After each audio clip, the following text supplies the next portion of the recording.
soon as we'll get the music stopped. Well, welcome. Good morning, everybody. Can you hear me better now, ma'am? Okay. All right. Now I'm terribly uncomfortable, not because the crap at the microphone makes me more nervous than anything. For some reason, I've always been that way. Welcome. It's great to see everyone this morning. We still have music. It got louder. All right. Again, technical difficulties, but it's wonderful to see everyone this morning. I'm assuming you came out for the free coffee. Yeah? Okay. Probably coming out, what you've heard about facility planning.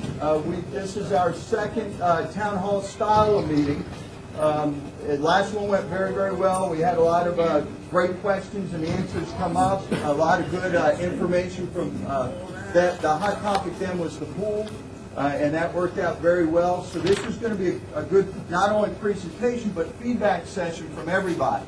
Now, what I'll tell you, though, is I'm not going to be able to answer every question, okay? And I'd ask, let me get through, we have it broken down into segments for the presentation. Let us get through a segment, and then we'll stop and take some questions about that, and then we'll move to the next one. And hopefully by the end, you'll have most, if you wait, hold your question, we'll have most of them accomplished by then, okay? Because there's a lot of information. So does everybody understand where we are with that? Everybody good with that? Yeah. All right, I just want to make sure I can get through. There's a lot of slides, a lot of information we're going to share with you today. The other thing that we'll do afterwards, maybe, the other thing we'll do afterwards is we'll put the slides up on the website for everyone to look at. We'll also upload the two structural inspections. So what you'll see today will also be available. You go back home, pull it up on the website, and take a look. So you'll have the opportunity to see it again. So if you miss something here, don't feel like you're not going to be exposed to it again. Okay? All right. Let's start. Before I jump into facility planning, what's the biggest thing impacting all of us today? How many calls do you think we get a day? Biggest issue? Leave. That's the answer. Biggest issue, bar none, that we get calls on between Public Works and the admin building are leaves. It's unbelievable. So what I thought I'd do is just give a quick update. One slide, won't take long, so everybody knows where we are. Our leaf campaign started 29 November, okay, right after Thanksgiving. Say leaf campaign. We've got a multi-pronged approach. First thing is we have the leaf vac that goes around, truck, pull in the vacuum, and it's sucking up the leaves. Thank you all for raking your leaves out. Okay, I know not everyone's done it, but vast majority have. Appreciate that very much. Starting at the North Gate this year, as of December 8th, the vac portion of it had only had 7 days of a possible 14 days of collection. It's because we had rain spells in between there. Just so everyone's aware, if it gets rained on, we can't suck the leaves up in the back. It jams the vacuum up. So we've had to let them sit. And then I know they were almost dry. We had that heavy windstorm go through, and they blew through. Well, guess what the next morning I dealt with all morning? You didn't get my leaves, and they're all over my yard again. Folks, something we've struggled with forever. We're certainly trying to be more aggressive. Last year was very, very effective with the trash truck. And we also purchased a new vac, which the old one was falling apart. So we're definitely taking steps to do it. But your participation is critical if we're going to be successful, at least making a dent in it. Okay? 20 December is the goal to have the entire north section complete. Again, we started north section this year, starting on the right side, down it, and then all the side streets, and then they'll come back to the north gate and do all the others, and then they'll start moving to the south gate. By January 15th, it's the goal to have as much or all picked up. We'd love to say all of them, but I can't guarantee that. But just so you know, that's the time frame. So folks say, well, I've raked it out. Why aren't you here now? If we redirect, and I've had folks call and say, look, you need to move the truck here, our whole street's ready. We don't have the ability to do it because as soon as if we tried to hodgepodge through, we'd be till May trying to do it. There's a system where they follow down one side, back the other, down, back, but it keeps us on track of where we are. When you have over 70 miles of roads in a community, it's a little tough with one vac to get them all accomplished. Some stats that I thought was interesting. The garbage truck, It's the one we leased it, and the guys are driving around picking up. If you bag your leaves, we're picking them up. 20 tons a day. 20 tons a day in the truck. Okay? Phenomenal number. And we know because we have to take them up, they weigh it, and that's how we get charged for the disposal of it. Look at this one. 30 tons a day in the leaf bag. Total, 240 tons of bag leaves have been collected so far, and 210 of the loose leaves we vacuumed up. The number would have been reversed had they not been wet. We could have kept going. We'd have had even more from the back. But we've moved 450 tons of leaves from our community, okay, in the last few weeks. So understand when folks are saying, we're mad you're not here yet, that's a lot of leaves, folks. And a leaf is a pretty light, little 450 tons. So bear with us. We're on it. We're actively going after it. But you need to know that's where we are. Those of you and I who live on the south end, we're not going to get it till after the holidays, just from a timing perspective. So everybody understand where we are with leaves? Cut down more trees. But you can take a vote on that. I see some environmental people here. He said it. I didn't. Okay. All right, I'm guessing this is why the majority of you are here today, to see what we're proposing with the facility. A lot of energy has been created around it, a lot of questions. I will tell you, we rolled it to the board on the 8th, Tuesday, or 6th on Tuesday. It was very good. The folks that were there, and we had a small group, nowhere near this size, but we had a lot of press folks. It's been very, very positive. Some great questions. We've tried to take those questions and answer some of those today. It's an evolution when we're looking at major projects like this, and this type of meeting allows us to get feedback and input. What we're rolling out to share with you today are concepts. Okay, there's no hard and fast, no one's agreed to do it. The board has the ultimate responsibility and authority to say move forward with one or both, or redirect us to start over. Okay, which is possible. If you think about it, this process has been done over and over the last 4 or 5 years, but this is where we are today. We wanted to make sure we shared it. There's been some input from some folks that have been in that's actually helped us go, okay, we do need to consider that. Okay, yeah, we should be adding that. Those type of things. And that's what today's going to be a real eye-opener, especially with so many people. We're not going to be able to get all the questions answered, but we'll certainly get all the questions from you, and we'll collect them, and then what we'll do is we'll use those as we're moving forward. Okay? Board gave direction. Okay, it was very clear. Move that the Board of Directors approve General Manager's plan to address the Association's major facility needs and encourage him to proceed with a sense of urgency. Board directed in June to move forward and figure something out on what we have to do with the aging facilities. Okay? At that point, I'd already met with a group of folks, a facility planning group, and we had talked about history, talked about all the things we had done up to that point, and we created a book which was just a culmination of all the past reports, 10-year task force findings, the Stevens-Duke report, all kinds of reports that had been done over and over. We tried to put them in one area so we had a great benchmark or foundation on how to go forward. And certainly if you have this much great information, the 10-year task force, almost 2 years working to get to this point, okay, why recreate the wheel? I mean, these folks were smart on that group. They had a lot of great information. This was our starting point.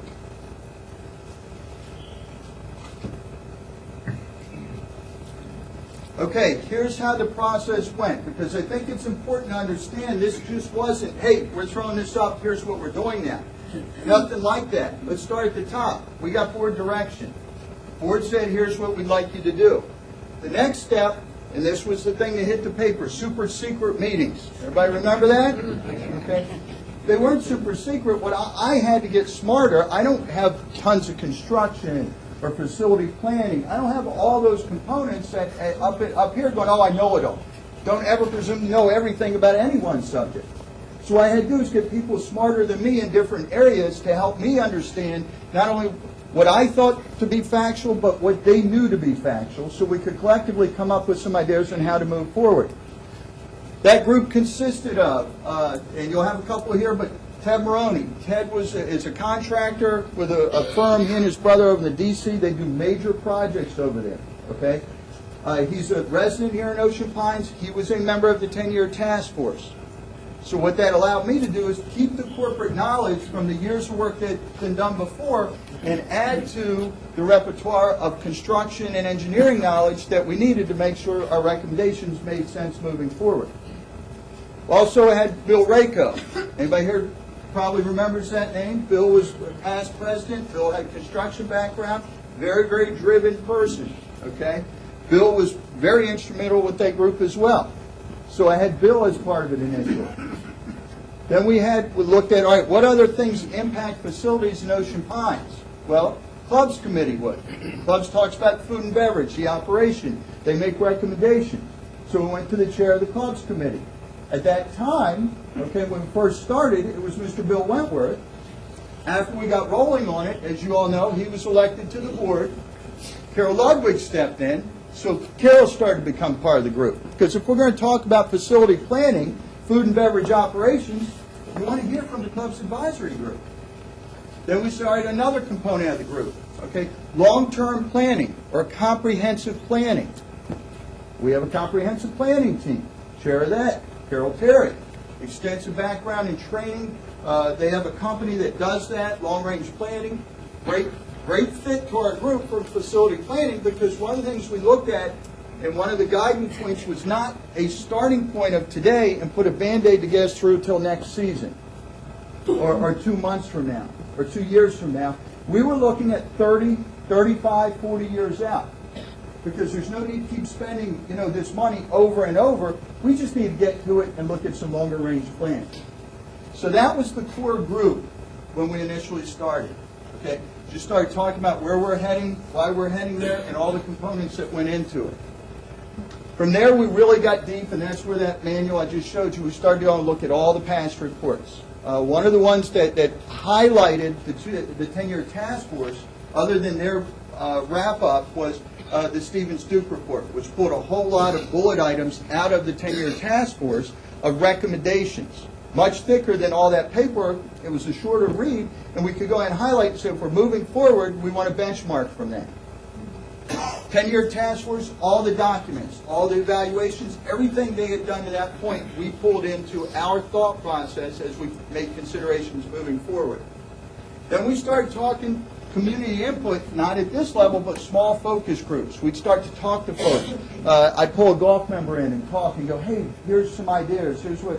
Or we talked to them about food and beverage, or what. There were a number of different components, just some interaction, so I knew what we were talking about was still at least resonating a little bit. Then we went to, and this was the one that came towards the very end, last few weeks before we rolled it, we're preparing for the board presentation on the 6th, local business people, okay? Met with some critical, some large builders in the area, just to see if the plan concepts we had talked about and started to develop made sense. Was it something that I missed something big?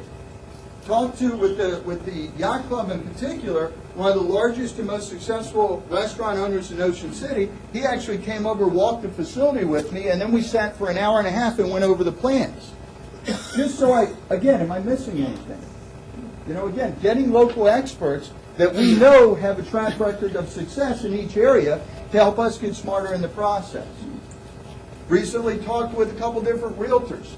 You'll see a solution, a financing solution, and I knew it was going to draw a controversy about creating some lots.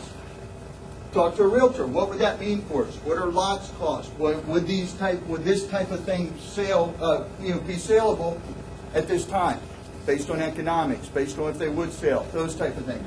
So this whole facilities concept and planning was months and months of work talking with different groups as we got to different stages. So it was a build-up. And I see folks in the room, some of you I've talked to about it. Some things have occurred.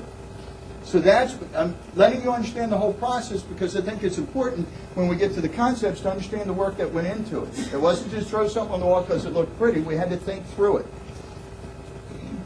Next thing. All right, so we're working through the process. One of the big things is, if we're going to consider rehab, rebuild, whatever we're going to do with facilities, what's the first thing we have to start with? Current fiscal conditions of our current facilities. Good, bad, or indifferent. We need to know exactly where they are. We had reports of the 10-year task force that come up that said this way or that way what the current conditions were. We wanted to have the most updated information, because if I'm going to present something to the board or make a recommendation to you folks, I want to make sure the information is spot on accurate. In addition, we were more evasive with our technique. Not just doing when we reviewed the two properties, it wasn't just, let's look at them, let's get some history on them. We actually cut holes in the walls. We cut holes in the decks. We were evasive. We went in deeper than just what you saw on the bluff. I think that's important because I think in the past, you tend to look at what's on the surface, but you don't look deep enough to know really what's the skeleton of the property. What's it mean long term? So we went deeper with these evaluations this time. From there, we started to look at the functions, and that's where we're meeting with the different groups. That's where the comprehensive planning, that's where the clubs, how we're going to be using the facilities today and in the future. Lastly, and very lastly, was the aesthetics of the property, okay? How it was going to look. If we were going to rehab or rebuild, what would the end facility look like? But we couldn't start there. Sometimes I wonder, we go and we build a nice building and we think, okay, we're going to build this, this looks great. If it doesn't meet our needs, looking great means nothing to us. Okay? So we had to start physical plan, then how we're going to use it, then the aesthetics are the easy part. Make it look pretty, the right color paint, the right color top, whatever. And again, that's also subjective. What one may like, another certainly won't like. Okay, so that, right? Think about it. I still hear about blue roofs. I didn't pick them, but... Okay, so that was the process we used. What I'm going to do is ask Ted to come up and talk to you a little bit. What we're going to do is go through, the next phase is to go through the conditions of the properties, okay? We're going to start with one. Ted's going to give you all the detail. He's going to, it's giving you details that are directly found in the report. Give you his background, and we're allowed to talk about it a little bit more intelligently, okay? And remember, all this will be available for anyone to see following our meeting on the website. Okay, so if you miss something, we went too fast. You'll have the information. Okay, any questions so far? Okay. Good morning. This was a fairly long presentation. I'm going to try to move through it fairly quickly, but we felt it was necessary before you look at the new concept, which is what you're really here for, to talk a little bit about the physical condition that we found on the buildings. I've been involved in looking at these buildings for probably 4 years now. I physically, along with Bill Rakow, have crawled under the entire yacht club and personally checked each pile 2 years ago. So I've got a lot of experience with this, and as Bob said, we went outside and brought in independent engineers to take a look at the building. The project and purpose. AWB engineers were commissioned to analyze the building envelope, the structural systems, the mechanical, electrical, and plumbing systems. The building was also analyzed for compliance with current building codes and ADA regulations. The energy efficiency of the building was examined, and a life cycle analysis was performed to help OPA compare the cost between a rehabilitation option and building new. The evaluation is based on a 35 to 40 year time frame. In other words, when we get done, if we're going to sink a bunch of money in this existing building, we're not sinking the money in for 10 years. We're looking at 35 to 40, so we've got another full life cycle. AWB is based in Salisbury. They are what I call a one-stop firm from an engineering standpoint. They have the architects, the structural engineers, the mechanical, the electrical are all in-house. Oftentimes, architects will be one thing and they'll hire a separate structural, mechanical, etc. But this is an in-house. The AWB team was Kevin Olin, who is the principal owner of the firm, Matt Morgan, staff engineer, Matt Smith, and Edwin Heaple. Background. The Ocean Pines Yacht Club was designed by Robert Bradford Brown Architects and built in 1973. The building over the last several years has undergone several major repairs to foundations, primarily on the perimeter, and had a new reconstruction of the hydraulic elevator in 2006. The majority of the structure is 38 years old. The Ocean Pines Yacht Club building primarily is utilized as a restaurant for various events, including weddings and banquets. The first 2 floors of the building are set up for banquet restaurant usage. with a bar and commercial kitchen on both floors to serve patrons. Small coffee shop, Java Bay, is also contained in the building on the first floor. The third floor houses the offices for some of the yacht club staff and contains an equipment floor in the attic for storage and mechanical. The process. Ocean Pines provided AWB with all of the existing drawings we had for the building, elevator design drawings, a pile foundation plan, a timber pile capacity report, and other sketches, documents, and information detailing temporary and permanent repairs, changes, and conditions. So we gave them everything that we could find in our records for the last 40 years. They made multiple site visits where they met with OPA Public Works, the people that have maintained and worked on the buildings, as well as with the yacht club staff. Let's talk about the results. Foundation system. The original construction of the building consisted of driven timber pile foundation with heavy timber girders. Over the years, a number of repairs have been made to the exterior portions of those piles. About a year and a half ago, 3 interior piles were identified with severe softness to depths of approximately 9 inches below grade and were temporarily repaired. I can tell you this since I was one of the ones that discovered this. You could actually take a screwdriver and put it all the way through the pile, and when we dug around, I could stick my entire fist inside the pile. So that's the kind of rot we had inside. We took care of that on a temporary basis. We had an outside engineer come in, put together a set of drawings, signed and sealed. We did the repairs on a temporary basis until we get to what we're going to do permanently here. During inspection, it was observed that the decayed condition of the interior piles remained as they were found in November of 2010. We found a majority of piles along the south elevation. Now, that's the elevation that's right up against the marina, okay? Were visibly observed to have soft areas of decay at the top. 3 pilings have decayed within the top 3 inches to a degree where the wood fibers are removable by hand. Other than confirmation of the existing pilings with decay, as previously noted, no other significant deterioration was noted. You can walk down there this afternoon. And if you walk down there, when we walked the board around the other day, if you were to take a screwdriver, I was able to reach right in here and dig down about 2 or 3 inches. Knock off some of this stuff is missing because I took it off on Tuesday to show it. The outside of it looks great. You can stand there, beat up against it, but the inside of the pile that's providing the majority of the support is rotted down. This is typical. It's right out to the right of the stairs going up in the middle of the yacht club. So if you want to go over, have at it. Just don't take too much out, okay? The timber girders supporting it were found to be pretty sound, except for the outer rim girder along column line J. And that's the girder here, as you can see. It's coming apart. There are several locations where floor joists have been removed and replaced with newer materials. Overall, the existing floor and porch framing, exclusive of the exterior columns, were observed to be in sound condition. Majority of the floor insulation has delaminated and has fallen in the crawl space grade, thereby creating an unconditioned floor at the first floor level. In other words, there's no insulation on the first floor. This is looking underneath. Right here are the vertical boards. If you're standing on the dock right there looking at the building, those are the vertical boards you'll see. And we were looking at it from the other side. I want you to note the amount of water damage that has been on there for a number of years and what it's done condition to the building. This is another view. There's your pile. And for those of you that remember when we used to use Lincoln logs when we were kids, that's kind of how this building is built. You've got the log coming up, a log going across, a log going this way, and eventually you get to the top.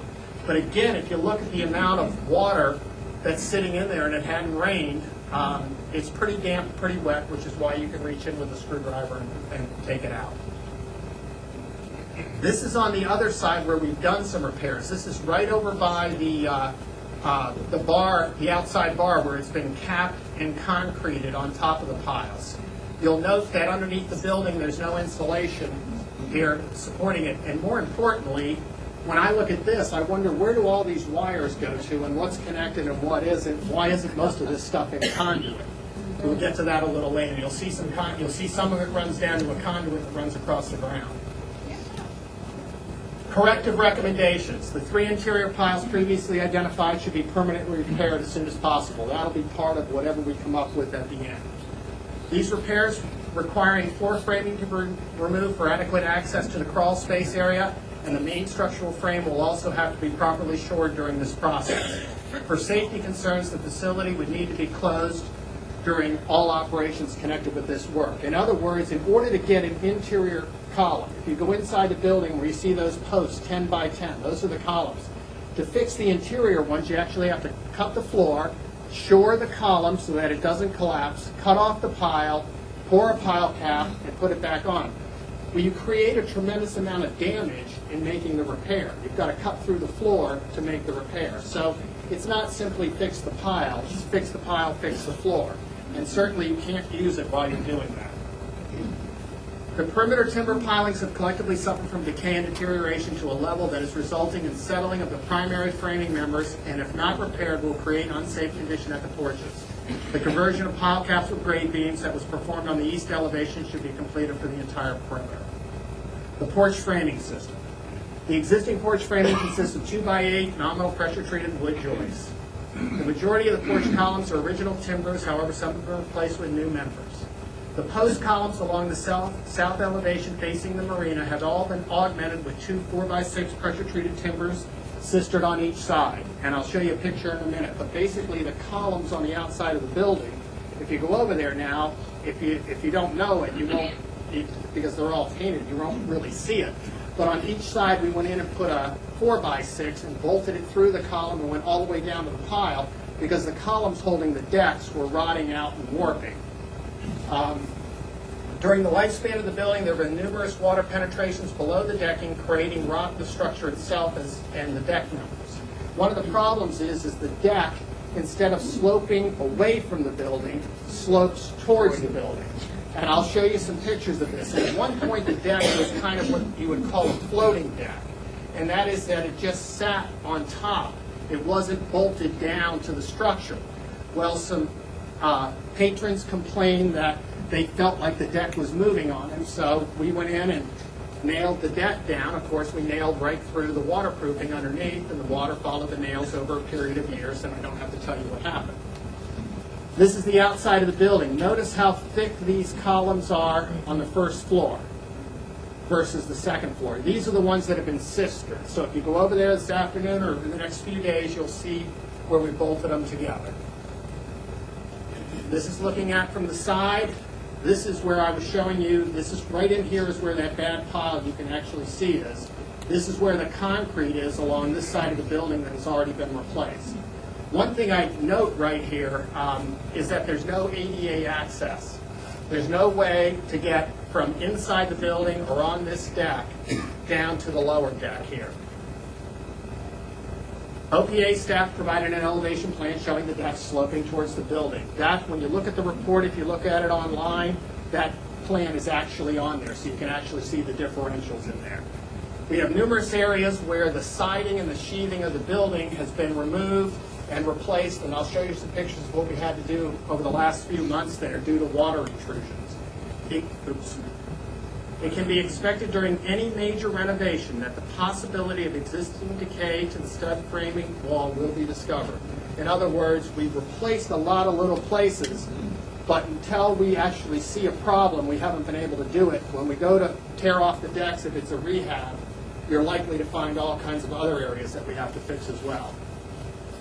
This is up on the northwest corner, so if you're facing the front of the yacht club, all the way to the right-hand side, that's the corner post, which was rotted out so badly that we had to shore the corner of the building and replace a main structural timber going up in there. We discovered that we didn't discover this part of it, but about 2 years ago when we did this inspection, we were stepping on the deck there and you could actually do this and bounce like a trampoline. So it was pulled up and it turned out it was rotted all the way through. And then as soon as we pulled it up and started pulling some of the siding off, guess what? It's like any kind of damage you find in your house. You pull something off, and there it is. It keeps going, and then it keeps going, and it keeps going. It's like chasing a leaf. So in this case, we had to replace the corner timber. This is what's underneath most of the deck. This is new replacement. It's kind of like a shingle. And the idea is the water hits here and runs away from the building. Unfortunately, because of the slopes, it runs towards the building, eventually works its way in. Here we go. This is another example. This is looking at those freezers. If you know the front of the building, it kind of looks like a public storage place there on top. This is a false wall, and behind it are freezers.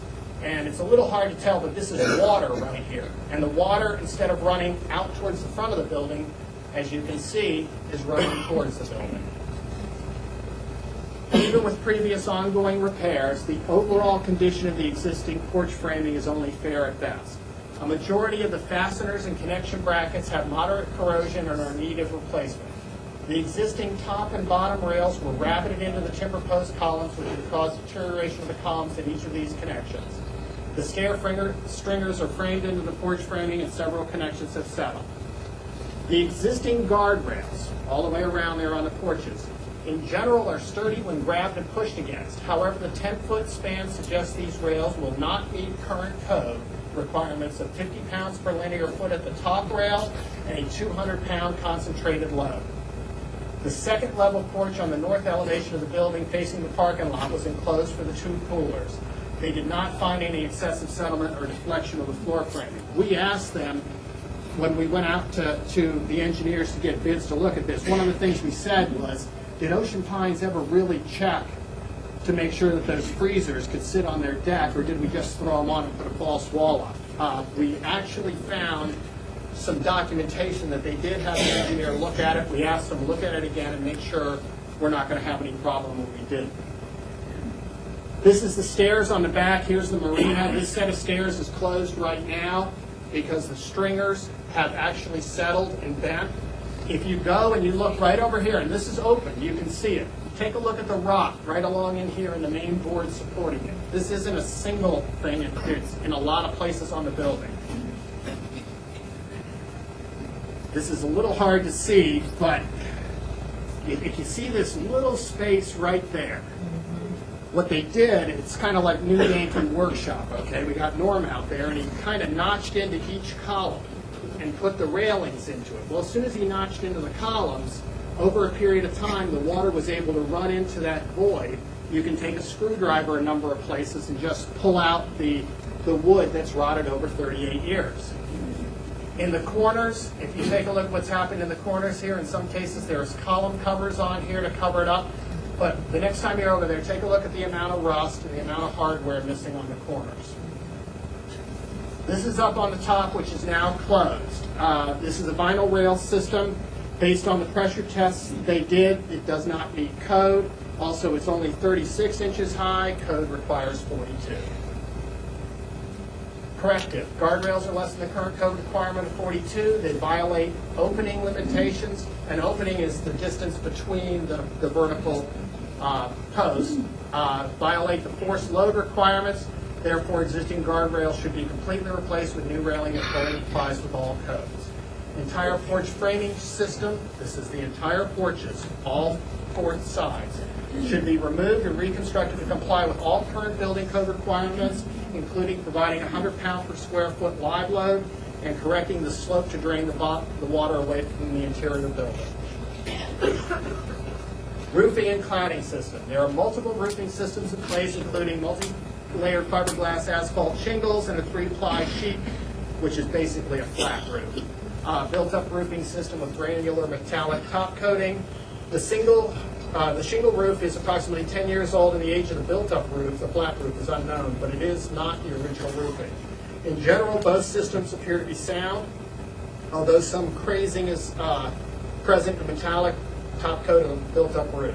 And this is the built-up roof, and you can see this is the crazing, where it's beginning to lose that silver color after a period of time. As you can see, it's not exactly sloping here either. Corrective. OPA should determine if the built-up roofing is greater than 15 years in age, and if so, replace it. OPA should also consider the installation of gutters and downspouts to drain the roof water to the ground and away from the building.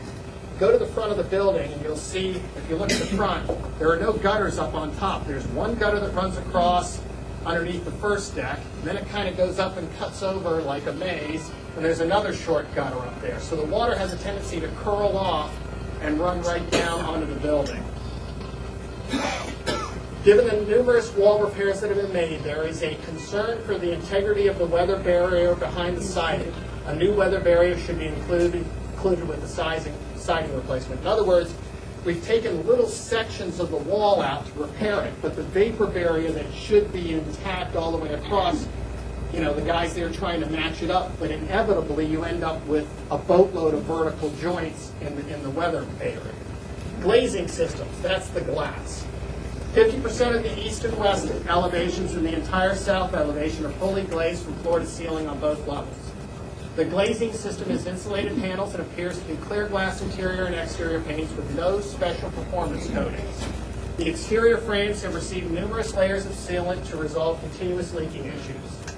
The glass spaces interior to the airspace to create the panels appear fogged, which is residue from moisture that has been present with the panels due to delamination of the panel seal. Sometimes in your house you'll see where you begin to get a fog because the windows we're getting a lot of that because the windows are 38 years old.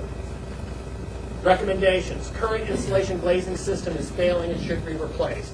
Recommendation is replace all the glass. The replacement glazing should, and some of this is obvious, carry a low visible light transmittance. Solar coefficient should have low E coating on the outer glass.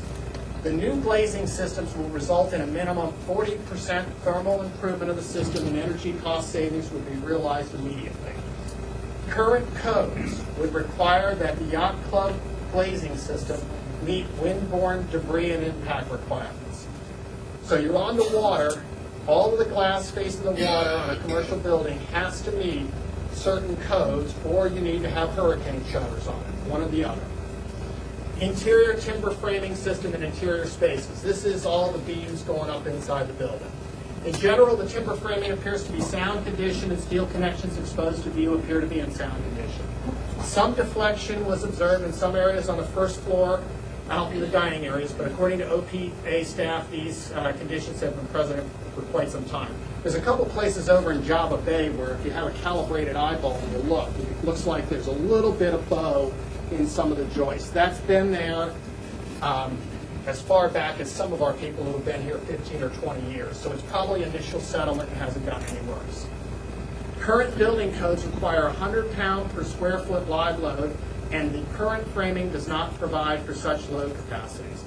There's two loads. There's dead loads. That's the weight of the permanent building. So if you build a building out of concrete versus a building out of wood, the concrete building has a lot heavier dead load than a wood frame building. Live load is what you can move in and out of the building. It's furniture and it's people.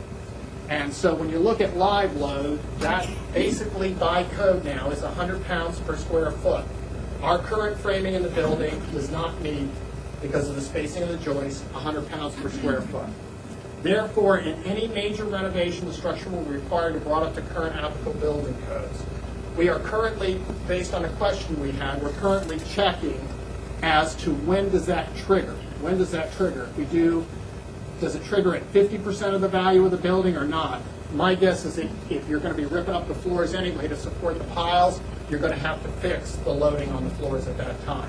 And I'm not sure you wouldn't want to do it, since it's a public building and we want to meet code. The kitchen floors have some areas where the joists have some deflection, and much of the cooking equipment is not set level due to these variations in the floor. If you go back in there and look at the stove, you can actually see if you were to put a 2-foot level or 4-foot level on the stove, it actually slopes. The legs are the right distance, but the floor has deflected over a period of time. In general, the floors, wall, and ceiling finishes in the kitchens are marginally acceptable and would barely pass inspection by local health department for cleanliness. Floors continue to suffer from water intrusion into the framing cavity and trench drains. Where we've got drains in the floor, there are areas where when the water goes down, it ends up, instead of going down the drain, it ends up underneath, migrating back into the wood. So every once in a while you're down there ripping up a portion of it and putting it back in. Corrective recommendations. Take into account the corrective measures for the building framing and flooring. We must consider current building codes. And this is kind of a little out of place, but this is a drain up in the second floor. And we just redid that floor several years ago. And if you go up there now, this is back where the dishwasher is. If you go up there now, you can see where this is actually beginning to come up and get bad again, where at some point it's going to have to be replaced. The other thing is these floors are not level, and after the dishwashers have run, if you go up there, there's huge small lakes up there until water dries up or gets squeegeed over to these holes. In 1973, the codes included the Standard Building Code and BOCA Building Code, which means it was likely the structural system was designed for 90-mile-per-hour wind loads at best. The current building code requires design loads for 120 miles per hour. At a minimum, interior walls will need to be converted to shear walls, and diagonal steel bracing will likely need to be added to address lateral loads. Many of these enhancements will have a significant impact on the functional uses of the current spaces. So shear walls are walls that are designed to keep that building from racking. You don't want it's the difference between designing for a 90-mile-per-hour storm and a 120-mile-per-hour. So it's the racking. When they talk about diagonals, that's again kind of like if you were building with Lego or something and you need a brace across the middle to keep the whole thing from wanting to move. So we'd have to brace the building some. The existing floors do not meet the current 100 pounds per square foot live load. Therefore, existing floor framing will need significant enhancements or should be replaced with new joists that meet the codes. Elevator cab and shaft. The existing elevators are a hydraulic unit that was rebuilt in 2006, and good news, it's in sound working condition. Now, saying that, there was some foundation settlement at the first floor that you don't really see unless you walk in the back. But if you walk in the back on the first floor, not where the public takes it upstairs, but where the staff can, the floor goes, drops down about 3 inches, and then comes back up. So it's not the end of the world. Given that the shaft, elevator, cabin equipment appear to be in sound condition and are inspected annually by the state, no repairs are warranted at this time. However, should the existing floor framing be fixed to bring it up to code, the threshold elevations at the existing shaft must be considered. Thermal envelope. Now we're talking insulation at this point. The existing roof insulation provides an R value of 15. The insulation exposed to view in the mechanical attic, except for some of it falling off, was in sound condition. The existing wall insulation provides an R value of 11 to 13. In 1973, R11 was typical in walls installed in this region. The walls on the northwest corner currently under repair were noted to have R13. So anywhere we've repaired, when we pulled all the wet insulation back, obviously we put in everything up to code. The existing insulation under the first floor provides an R value of 19, but of course the majority of that insulation is delaminated due to moisture and has fallen to the ground. Therefore, the first floor is essentially uninsulated. This is looking underneath the building, folks. There's your insulation. There's a lot of it on the ground. Again, all kinds of pipes and everything. There's one of your piles and some of the stuff in there. Another good picture. You see what's happened to the insulation underneath there. And you see that there's nothing at all up underneath. No wonder we freeze. There you go. Now, we don't know, there's also some framing in there. We're not quite sure what it's for. It doesn't provide any structural, but I guess we were hanging something off of it. You'll see electric boxes in here. You see electric that's not in conduits, that's been running look, you see all the electric running through there. When we went through that building to check the piles, as we were coming out, all of a sudden there's this huge gush of water, and we had a 3-inch pipe that was just pouring water into the underneath of this thing, and luckily Raycott was closer to it than I was. but nobody knew about it because you couldn't see it unless you had climbed over and under a bunch of stuff into the back. There's actually some pipes, and they'll mention it here in a minute in the report, that the pipe comes down through the floor, goes across, then goes up before it goes back down. So obviously you want to have a drop in the pipes. We don't have that everywhere. And there is everything that could ever be bought from Home Depot and spliced together is underneath here. We've got almost every kind of piping. Corrective. Insulation of the roof and walls is good, but the current energy code prescribes R21 versus for the roof and R13 for the walls.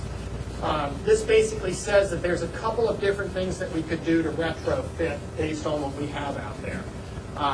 Replacement of the insulation in the walls to a consistent R13 would net a 12% increase in thermal performance right off the bat.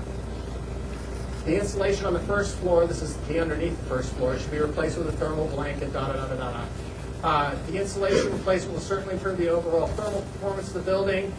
Based upon recent annual energy costs provided by Public Works, if we assume an overall net performance increase of only 12%, this would reduce energy costs to the association of nearly $12,000 a year. Accessibility, ADA. Access for handicapped persons is provided to the facility via the ramp in the front of the building adjacent to the main entrance. Access to the second floor is provided by an interior elevator. However, access to the third level mezzanine is only provided by stairs. The stairs as currently constructed do not comply with code of providing accessible route to all levels of the facilities. Access to the marina deck cannot be made directly from the yacht club building by ramp or other acceptable handicap accessible means. The public restroom facilities were not originally designed for handicap accessibility, and although improvements have been made since the original construction, the current toilet facilities do not fully comply with the requirements set forth in the code. This is the front of the building here. This is where we did the repairs that I showed you earlier, and behind here is where the freezers are. And this is your accessibility ramp right in here. This is the side, the picture you saw earlier, where there is no ramp or way to get under. I think the easiest way is to go down. You'd have to come through the parking lot down towards the boat lift. Corrective recommendations. Improvement to accessibility are often difficult and expensive due to impact on both function and structure. It is highly impractical to create an accessible route to the third level mezzanine, as the cost to extend the elevator that high goes far beyond constructing a taller shaft. You need a new elevator cab, machine equipment, bigger piston, and all of that in order to go all the way to the third floor.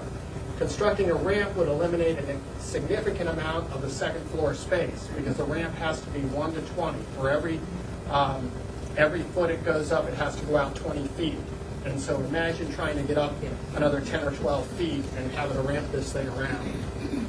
Providing proper accessibility for public restrooms is more readily achievable, yet the necessary modifications would include restructuring the layout within the current restrooms and possibly expanding the current size of these rooms, thus taking away space from the primary dining areas. This will also require reworking of sanitary piping, water service piping, lighting, electrical power, and the interior floor, wall, and ceiling finishes. Access to the marina deck directly from the yacht club would require the installation of a ramp.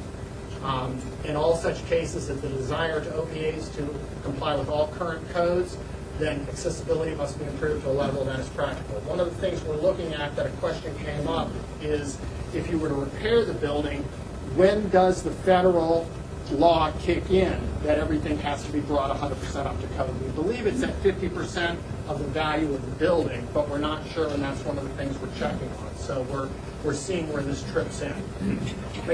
Mechanical systems. The building is heated and cooled with a variety of equipment. The main open 2 floors of the building are heated and cooled with air handling equipment located in the third floor attic space. Each air handler provides approximately 20 tons of cooling. The condensing units are located on the west side of the building or behind the fence over where the service lot is. The main open area of the building is heated utilizing LP gas-fired boilers located in the first floor equipment room, and the equipment room contains 3 175,000 series boilers. This is some of your boilers in here on the first floor. One thing I'll point out is that a lot of, and you'll hear a little bit about this, there's a lot of piping that's not insulated. So there are your boilers. Are they original? No, they are, hang on a second. I'll get to that. I got to do a picture of it in a second. This one actually handles the baseboard heat, which is the extra heat on the first floor. There's a set of baseboard heat going around, pumps the water for that. These were installed they were manufactured right there, 1991. Okay, so they've kind of reached their lifestyle here for a boiler in a building. This is how they vent out of the building, pulling air and venting out down below. This is where they come out on the side. This is where the LP gas comes in. And the architects and engineers that inspected it noted that it was kind of interesting that we had the gas service coming into the building right next to the fire service in case we had a fire. So. And note, it's all behind the fence. So. Easy access. Right. During colder periods of the year, baseboard heating is used as a second stage heating source. Programmable thermostats are installed in the attic space. Each commercial kitchen contains a kitchen hood for gas-fired cooking equipment. According to OPA personnel, untreated outside makeup air is dumped into the kitchen when the kitchen hood and exhaust fan is being utilized. What does that mean? By code, if you're in the kitchen, the air that comes in has to be treated, either cooled or heated, to within 10 degrees of what the temperature is in your kitchen. So if it's 95 outside and it's 70 in the kitchen, the maximum that air you bring in can be 80 or 60. So we're not currently doing that in our facility. This is a view of the main elevation, and I just do this to show you some of the retrofit that we did with the sprinkler system in here. This is a photo depicting the existing ductwork from the air handler. The ductwork in this particular place goes above the elevator shaft, which it really shouldn't. These are original air handlers, 38 years old. This is the ductwork going over the top of the elevator shaft. Again, I'll note that while the insulation was okay, we've got a lot of spots where you can see, like right in here, where it's falling off the ceiling. A lot of excess wiring. Another picture of the original air handlers. The air handlers located in the attic space that serve the open area are original, almost 40 years old. No external ductwork insulation was present. In other words, if they are insulated, they're insulated inside. Due to the air handler's size in the attic and the access to the space, the existing units cannot be removed without cutting them up into pieces and removing them. These things are huge. If anybody's gotten a new boiler, or a new furnace, or even a new water heater in their house, you can see it keeps getting smaller. We're looking at the 40-year-old versions in here. No return air grills are installed on the first floor. Therefore, air is being pulled from the staircase at the first floor to the return grills. This is your return grills, which are located up on the third floor. So there's no way for the air on the first floor to get up. Normally you have a return on each floor. We don't. And this is one side here. This is looking at it from the second floor. There's the air handler on the left and the air handler on the right. That's the returns. So the air has to come all the way up, which causes all kinds of problems in trying to maintain temperature throughout the building at an even number. The 4 10-ton condensing units serving the air handlers in the attic space are less than 5 years old. The boilers located on the first floor equipment room are 12 to 15 years old. The exhaust fan serving the bathrooms was not operating in the attic. The control panels for both kitchen hoods were located in the attic space. Recommendations. Both air handler units should be replaced. The only way to remove them is to cut the units into pieces. All the ductwork in the building should be inspected and on the interior and cleaned. Some of the duct bank for the west side air handler has been routed over the elevator machine room. Recommended that that be reworked so there's no duct work over the top of the machine room. All 3 gas-fired boilers should be replaced. Those are the 1991s we just looked at. They're running at about, I think the report said 87% efficiency. The newer ones will run at 98%, thus reducing gas unit usage and ultimately heating costs for the building by over 10% when they're operating. A chase should be created to allow return air ductwork to be routed to the first floor for better control of temperature on the first floor, and obviously the exhaust fans should be replaced. The commercial hood panels should be relocated to the kitchen spaces where, in the case of an emergency, you can turn them off without having to go up to the attic. This is what I told you a little bit about a minute ago. Per code, all the makeup air for the kitchens have to be it for the differential. It does not extend to 10 degrees. We've got to correct that. These are the kitchen hood panels that are up in the attic, and this picture doesn't really do it justice because when we were up there on Tuesday, you'd actually have to be about 7 feet tall to get to these because there's so much stuff piled in front of them. So while they're good, they're new, they ought to be located at the 2 kitchens where they belong. Plumbing system. Many different types of plumbing exist in the building. According to OPA staff, the majority of the sanitary sewer piping is cast iron. As for domestic and hydronic piping in the building, the majority is copper. You might wonder what this meant, so did I. Basically, that's all the tubing that goes to and from the air conditioning units and the HVAC system. They have to give it a special name just to confuse those of us that they're charging. In the crawl space, there is a variety of sanitary and water service piping, including PVC, CPVC, cast iron, copper, and galvanized steel. OPA staff explained that the majority of the cast iron and galvanized steel piping is abandoned but never removed. Equipment observations. Domestic hot water heaters provided through the use of 2 tankless LP gas-fired water heaters installed within the past 2 years and offered on-demand hot water. They provide adequate hot water for the building. All exposed domestic hot water piping in the equipment room was uninsulated, so you can imagine what we lose right there. Noted by OPA staff that there is currently an issue with sewer odor in the first floor bathrooms. The odor is not attributed to the floor drain traps in the bathrooms, as the drains have been covered up and the odor persisted. Corrective recommendations. This is a good one here. The existing water heaters offer tremendous energy savings by heating only the water you need on demand, and they can remain in place and be reused or moved to a new building should we construct a new building. A minimum of 1-inch fiberglass insulation with all service jacketing should be applied to all domestic hot water piping, and all in a 1.5-inch fiberglass insulation in all service jackets installed on the hydraulic pump piping with no insulation. Sanitary sewer venting from the first floor bathroom fixtures inside the building should be checked for leaks. All new low faucet flow faucets could be reused. All other fixtures should be replaced to bring them up to new plumbing fixture flow standards mandated by the plumbing code. Sanitary and water service piping in the crawl space should be collectively removed and replaced. Any new service piping within the crawl space should be properly insulated to avoid freezing. Most of the stuff down there is not insulated underneath the floor. Majority of electrical power systems are original to the building, dating around 1973. The main electrical service to the building is noted as a 2,000 amp three-phase service with many sub-panels in the building, including an 800 amp sub-panel in the same room. Most of the sub-panels in the main panel have what's called bolt-on type breakers. That's where you can take the breaker and just pull the old one out and bolt it on. According to OPA staff, some circuits in the panel are no longer used, and given the age of the panels, breakers can no longer be obtained for panels when they trip and need replacement. The reality is, both here and at the country club, because the panels are so old, you just can't go and get another one, and a lot of times we're going on eBay or places like that to buy them. Or what you end up with is these sub-panels that we end up putting these brand new sub-panels throughout the building. Some of the panels in the building were the newer square DQO type panels.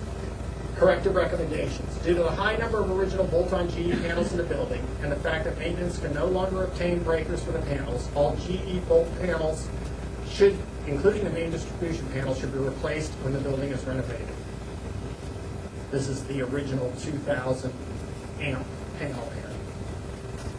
This is a picture of one of the bolt-on panels. You can see they just bolt on. Again, a couple more of them.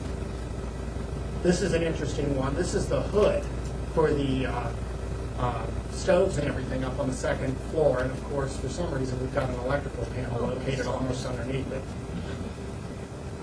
The main electrical room will need to be reworked to provide adequate clearances in front of the panels and provide 2 exits from the room as the service has eclipsed the 1,200 amp mark. Right now, we've got 1 door in, 1 door out. Once you exceed 1,200 amps, if you do a renovation, you've got to have 2 in and out of there. The other thing is, in some cases, we don't have enough room, space between the panels themselves and other things in the room there that's required by code. NEC code requires 2 means of egress from the room. The panels should be replaced with the square D panels that will facilitate replacement of breakers and servicing. Due to all electrical wiring being concealed in the walls and ceiling spaces and the age of the current panels, it is recommended that all electrical wiring connected from the panels to the equipment be replaced. The replacement of electrical wire will require drywall and other wall and ceiling finishes to be replaced as well. Life cycle and construction cost considerations. An extensive life cycle analysis to compare the existing systems with a major renovation or new construction is unwarranted, given the fact that the mechanical systems are extended far beyond normal life expectancies. The floor insulation and glazing systems are failing. Plumbing fixtures are not on par with current water efficiency provisions. Water service piping is not insulated. and the electrical lighting and wiring are as outdated as the mechanical equipment. Based upon comparative data from similar projects, the cost benefit for energy efficiency of a major renovation as compared to new construction can be studied. Currently, OPA spends approximately $99,000 on electrical power and gas service for the yacht club. If OPA were to perform all the corrective recommendations provided in the report, that would provide a collective energy savings of 18 to 25%. Based on these estimated calculations, this would result in an annual savings of $17.5 to $23.5 in utility costs. Those are operational costs. New construction would allow for further enhancement of the thermal envelope alternative mechanical systems, not conducive with building renovation, and thus provide a collective energy savings of approximately 38%. That would result in annual operating savings of $38,000 or more. Harkins Contracting Company was engaged to evaluate the cost of a major renovation to the existing yacht club against the cost to demolish the existing facility and reconstruct a new facility. Harkins is a major player in the Ocean City area as a contractor, and for instance, when we redid the swim and racket club with the post-tension system there last year, they're the ones that were the low bidders and performed the work for the swim and racket club. The estimated probable cost for renovations to complete all of the corrective recommendations in the report would range from $175 to $225 per square foot. For new construction, it's anticipated that the existing timber piling foundation system can be converted to pile tops and reinforced concrete grade beams and foundation walls. The replacement structure is assumed to be of the same total gross square footage. The estimated construction cost for demolition and new construction would range from $200 to $250 per square foot. New construction is therefore only a 10 to 15% increase over major renovation costs. Strictly by additional utility cost savings, the added cost of new construction will be realized in 21 years or less. However, their experience is that a mere $25 per square foot cost differential would be recovered in life cycle terms of only 5 years or less. Their final comments. Based on the observations of the structural, thermal, mechanical, plumbing, and electrical systems in the building, it is apparent that the majority of the foundation and framing needs to be replaced. The building installation and glaze should be replaced. The mechanical and electrical equipment in the building needs to be replaced due to the age of the equipment and to preserve the safety of the guest in the yacht club. The current floor framing does not meet current design loads for assembly occupancies, which is what we use it for. The main building framing was likely designed to comply with a 90-mile-per-hour wind load, not the 120 currently required for this region. Most of the mechanical equipment has passed its useful life and should be replaced. On the electrical side, most electrical and electrical wiring should be replaced to bring the system up to current codes and maintain the safety of the building. In order to properly address all correction recommendations identified in this report, a major renovation or total replacement of the existing facility should be undertaken. A major renovation would require the closing of the facility due to the extensive structural shoring and bracing that would be required to maintain the roof and main structural frame integrity during renovations. Based upon their findings, knowledge of construction practices, and probable construction cost analysis, it is their recommendation that Ocean Pines Association consider a total replacement of the facility rather than a major renovation. The cost of new construction only exceeds the cost of a major renovation by 10 to 15%, but the advantages of new construction go far beyond construction costs. By demolishing the entire structure, the existing timber pile foundation may be salvaged, and we will be able to more than adequately accommodate current building code design load requirements. All the functional use deficiencies would be resolved without compromise, and the maximum energy efficiency and sustainable design practices can be more readily achieved. And so that's the existing. Any initial questions on that, or okay? So. Speak up, please. Can there be asbestos in the ductwork still? Within the ductwork, there could be asbestos, since we didn't rip it up. Okay. The question was, given the age of the building and the original condition, could there be asbestos within the ductwork, for instance, if the insulation on the inside? Answer, yes. Haven't torn it apart to look.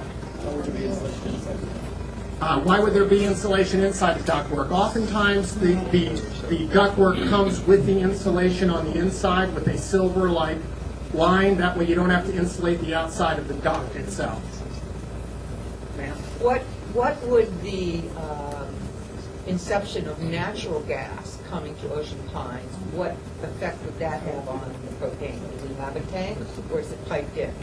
We're able to, we can accommodate that either way. We'll either set tanks in, we can do direct piping, and the question was LP gas and how it impacts if they come in. What would happen is they change the orifices on all the units, so we could accommodate We that can either accommodate way. it no matter what. Yes. Okay. Sir. It appears that we have been a little negligent in our maintenance of the building.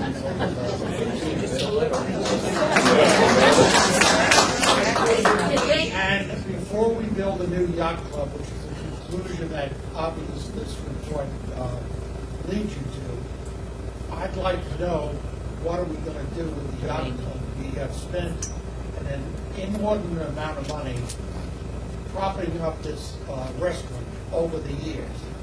I'm not sure whether we in Ocean Pines actually need a yacht club the way we have at Renton Yacht Club.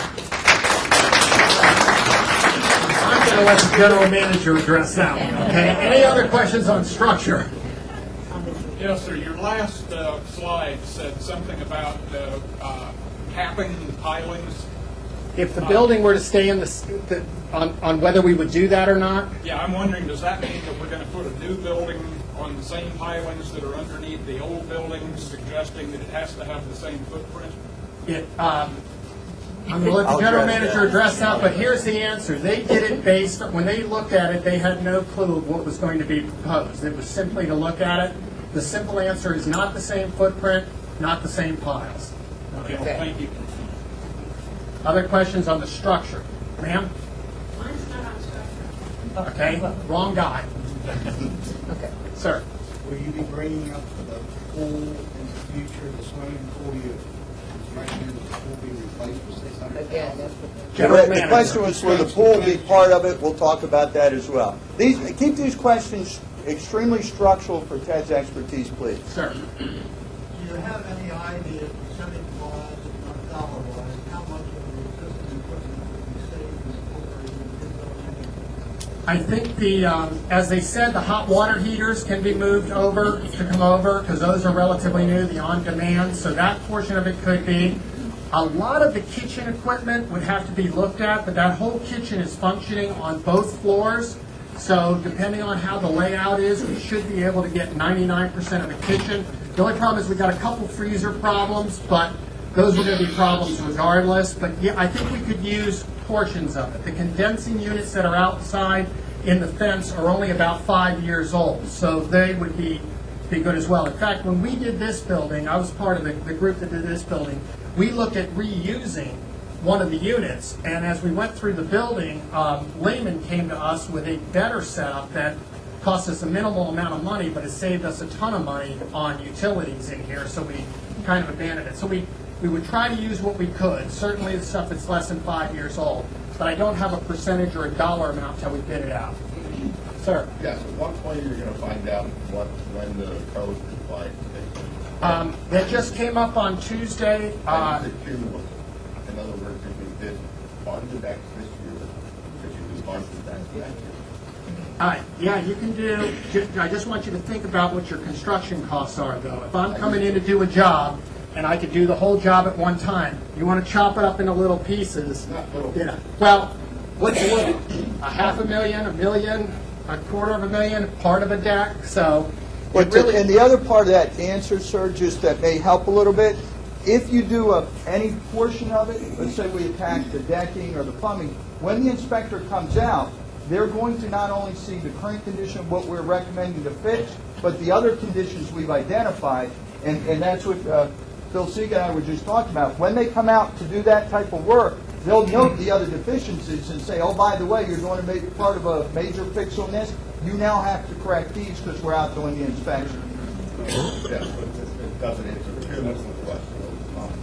Yeah, it doesn't answer that over time. I mean, we're going to get the answers to where that hits. Is that correct that the existing building would be in violation of no work being done?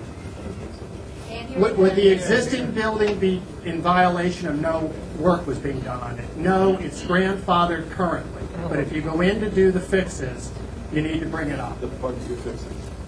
Anything, Yeah. anything. Well, it depends. If the question was, do you have to fix the whole building if you fix part of it? That's where we're trying to determine what the trigger number is. If the cost is more than 50%, if you were just fixing the decks, but the cost of doing the decks is more than 50% of what the building is worth, then you end up triggering the whole thing. And then there's a difference between federal and county state codes. The feds are a whole lot different dealing with ADA issues than the county may be. And Ocean City had this a few years ago where the ramps going down at the sidewalks, where they thought they were fine, and the feds came in and said, no, you've got to put the accessible ramps in everywhere. So those are questions we're still looking. Sir?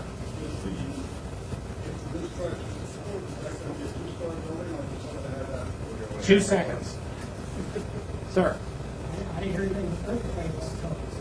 Is there an earthquake building in this area? We had one in Memphis 6 months ago. Yeah, the seismic code is part of the new code, not part of the existing. So yes, on a new building, it would have to meet the current seismic code for the county. A new building has to meet all the current codes, obviously. Yes, ma'am. Your slide doesn't address any differentials in the time. If you tear down and rebuild, the time that is required for that versus phasing over the repairs or maybe doing it all at one time. What's the difference in loss and use of the item? The question is, there's no addressing the timing if you do a repair versus a new building. If you do a new building, you're down 9 to 12 months, okay? The place is closed for 9 to 12 months, although there may be a way, and Bob will talk about this, that we may be able to keep the old open where the new is, depending on the footprint. On a phased one, it depends on how big a phase you do. Do you close it down for 3 months, do a part of it, open up for the next year, 3 months? It's a little more complicated than, I just can't give you a straight thing unless you start drawing lines where you're chopping that pie up as to what you're replacing. Was any of that considered? Is any of that part of any of This is a report on the structure. No decisions have been made as to new or replaced. When we get there, when the board and the community make decisions, then we'll determine all of those things as to what we can do and what we can't do. All right, for time's sake, we'll take one more question. Okay, I want to tell you people, I'm from the Netherlands, and you've all been in Amsterdam. Why don't we got the canals in Amsterdam to drain the water? We always have to learn in school, Amsterdam is built on million fire, a house. And that's 300 years old. We're 40 years old and the thing is walking away. How can Holland have houses standing on fire for 300-400 years and we cannot do it here in the pines? You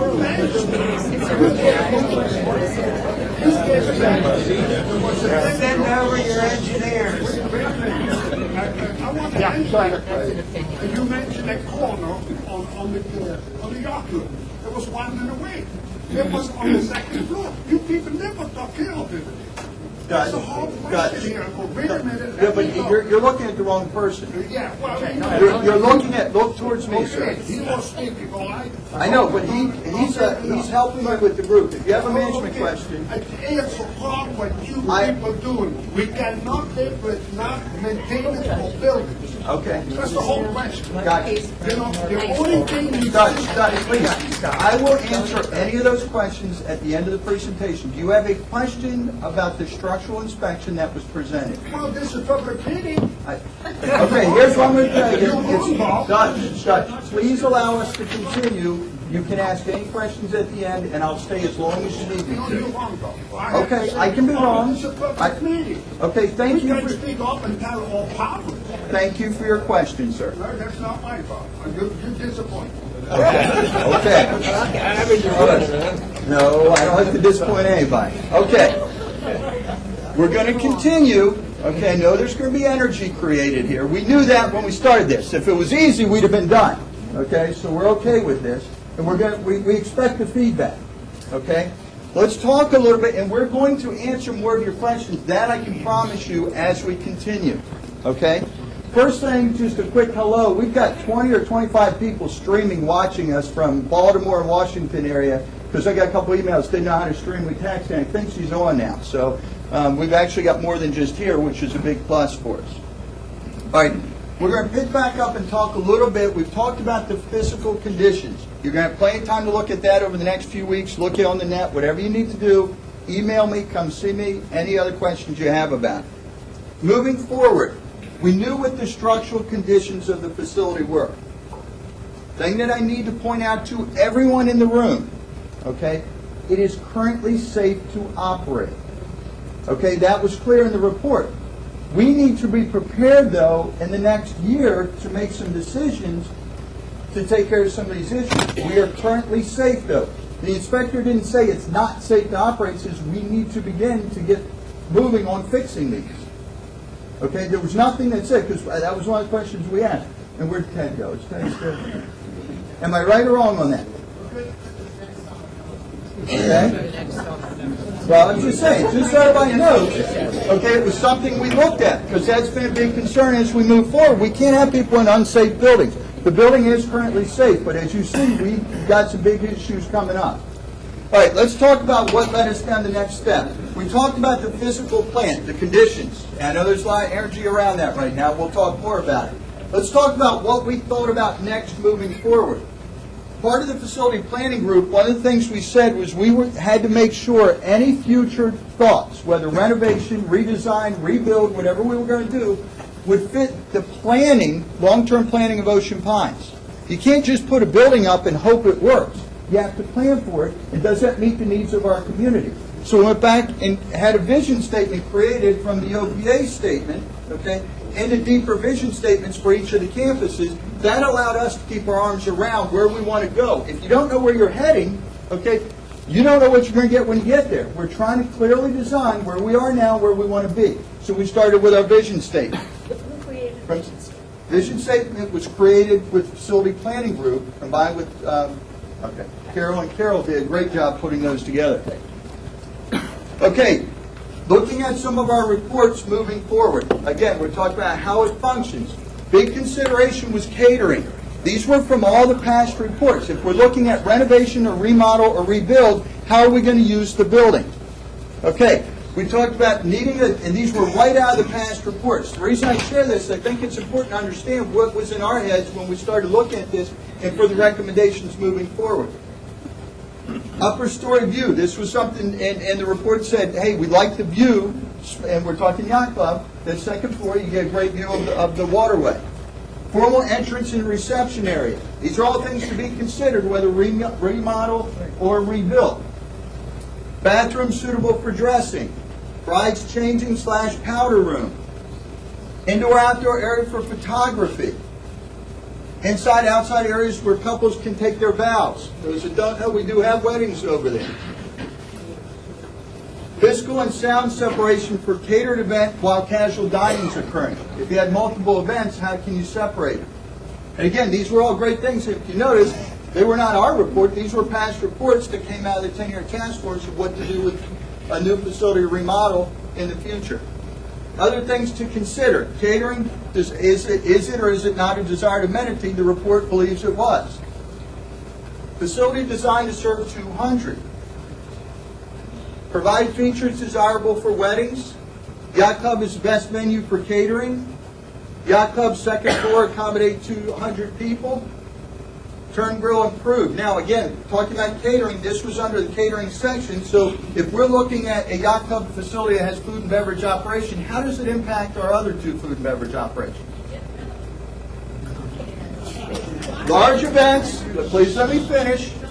Ma'am, please let me finish. I won't be rude if you're not. Large events, a bar with the ability to seat pull in one or two additional bars. Consideration of single-level deck, relocating bar to better utilize the space. These were all the factors, just so you know. View highly desirable, however, obstructed by the townhomes. If you know, when the building was initially built, there were no townhomes on any side. You could directly see Ocean City. Air handlers are in need of major repair and replacement. I think you all saw those in the last few slides. Yacht Club designed to provide full-service bar and restaurant operations by the period of May through September available during off-season for smaller catered events. These were all findings out of the 10-year task force. All right, other considerations that we had to look at. Okay, and these were interesting, and I don't think everyone understands. Again, when you're looking at long-range planning and how we're going to use the facilities, which helps us get to how we're going to design or redesign, rebuild the building, we had to think of some financial concerns from the operational side. Interesting facts, I don't know if everybody knows or not, it's reported at each board meeting, but where our revenues this year went. If you see what our revenue trending was, this year our revenues, okay, shot up tremendously. Higher than we've ever been. And most people don't really, people say, oh, we spent that money, we didn't make any money. We most certainly had higher revenues than we've ever had. All our financials show that. It says 212. 212, fiscal year 212, which we're in. Okay, that's right. Okay, great question. Right. Down here it says 212 for those in the back that can't see it, fiscal year, which is the one we're in. Someone said, well, that's revenues, but what about the cost of goods? Well, okay, so I did a net revenue survey. For clarification, Yes, we're ma'am. in the middle of 212, don't we? We are. And you're that much higher already? Yes. Oh, my word. That's So what I'm then saying. by the Now, end- now, please, well, the question was, we're not fully through 2012. How, are these real? What we had to do, we do some projections, okay? But the projections are based way down this time of year. Okay, the numbers came from summer. Okay, we're higher than we've ever been on that. Expenses were also up. Okay, so you go, wow, it's great to have revenue. Well, the expense is the next step. Okay, so we're taking a methodical step on operational improvements. But the improvements we made downstairs showed that we have residents that want to, despite what some think, they want to come to use the clubs. We just need to do a better job offering better quality products, consistent offerings, okay? We need to get better, and that's what we're working on. Business planning. This was critical for me. If you remember, and again, I've learned a lot in the last 13, 14 months in this role. Prior to that, I had a year on the board. You learn more each and every day when you're working here. And I'm learning things from such a different perspective here, okay? Business planning. I said it as a board member. I firmly believe it now. I can't go to the board members or you as the membership. You guys own this. I can't come to you and look you in the eyes and say, look, we want to rebuild something if we haven't thought of a plan to move forward with it. It would be unfair. I wouldn't have approved it. So a big part of our presentation when we were developing what to do was a business plan that would support current operations the way it is or moving forward with renovation or reconstruction. We still need a plan to move forward with it. It included business planning, market planning, and a training plan. Training's huge, and we've never developed that.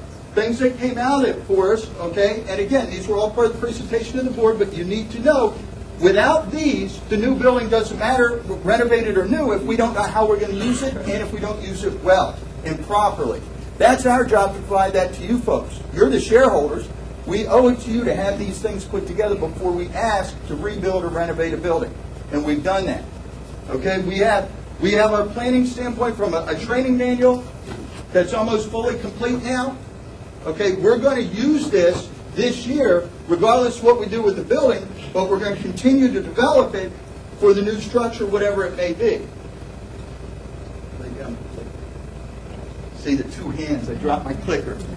Okay, something that really kind of, and it was, you know, you go back and you look, because you can always learn from history, okay? I went back, this was our last business plan written in 2008. Again, I'm not super creative to say we need a plan, we've done them before, okay? But the further I looked into this, the more it aggravated me, quite frankly. Our executive summary in our 2008 plan said, Community Association commonly subsidized food and beverage operation. We're telling ourselves at the beginning of that year, we know we're going to have to subsidize, which means we're not going to make enough money to carry our costs. That was our plan. How do you make a plan to fail? That doesn't even make sense to me. No disrespect to anybody, but we've got to get out of that mindset that we can't make money. We can make money. We just need to do better. Next thing, 2008 plan. OPA is expected to follow the trends of required sales subsidies. That's out of your pocket to subsidize the amenity. not acceptable. Doesn't work for me. Doesn't work for the group that we're working with now. A very, very different focus.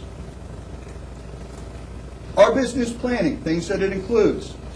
Unique, innovative, and fun. We found that the biggest and best use for us at the yacht club, where we drove the most, people were coming for the entertainment. They were enjoying. We had new menu items this year. We were doing surveys consistently. And you all know who you are that came to see me when you didn't like something. They didn't come, they did like. And they did. Yeah, no, I've had both. It's been good. Product quality is a must. And we've been trying to make those improvements. Taste of the Shore menu. One of the things that we found when we're building a business plan, you start to go back and look. It's great to say, here's what we think we ought to have.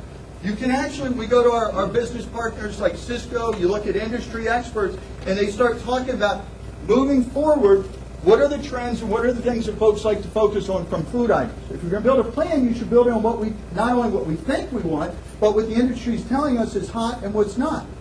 Seafood was one of the top items. Local produce was the second top item. Well, we live right on the shore. Why we can't get local fresh seafood amazes me. We can. And local produce, we started to, but we didn't get real aggressive with it. So the industry trends say that folks enjoying restaurants, they're the top two things they're looking for. We're in an ideal place to take advantage of that. Employee retention. We have not put an intense focus on employee retention before. We should. Because what we don't want to do is have such turnover that we can't keep quality staff to serve our clients' needs. That's part of the training program. Intense focus on cost controls. We did a lot of focus this season on revenues. Get you back to the yacht club. And I'll tell you, our revenue showed we did a very, very good job with that. We did not have the intense focus on the cost controls. Our labor costs were through the roof. We know that. We're making the appropriate changes to make sure that doesn't happen again. Other objectives when you're building the business plan. Managing our food costs more efficiently. We have a lot of waste at the yacht club. If we chop something up and it doesn't suit whatever that product, whatever they're making that time, you know what they did with it? Threw it away. How do you throw it away? Throw it in the stew. Do something with it. We just, right? I mean, you can do it. Utilize it. It's good quality food, but you throw it away. That doesn't make sense to me. And this isn't me making this up. This is after the last 3 or 4 or 5 months being very engaged down there to see what's going on. Aggressive banquet planning. What we have not, and if you look at our years past, okay, food and banquet for us, banquet sales were always a good, steady. The important part about banquet or event planning, which is very, very good for a business, okay, you control, you know your cost. You know when someone books a banquet, 100 people, well, guess what? I know how many people I'm feeding. I know how much food to make, okay, how much booze to buy, how much, whatever else we have to get, and oh, by the way, I know how much staff to support that. The planning is so much easier. Well, we have the beach club, the yacht club, and the country club. Why are we not doing a better job with that? So we built a complete planning process, okay, that we put together, all focused on banquets and events that we're going to get much more aggressive. Last 2 years, we've been way down. Now, I'll tell you, one part of it was we said we were going to close the yacht club to do something, okay? That was last year. We've known since September of last year that we were going to be open. We did not go after this aggressively. Part of our planning process is going aggressively after these type of plans. Okay, it's important because if we're going to build something we knew, we have to know how to use it. It's critical.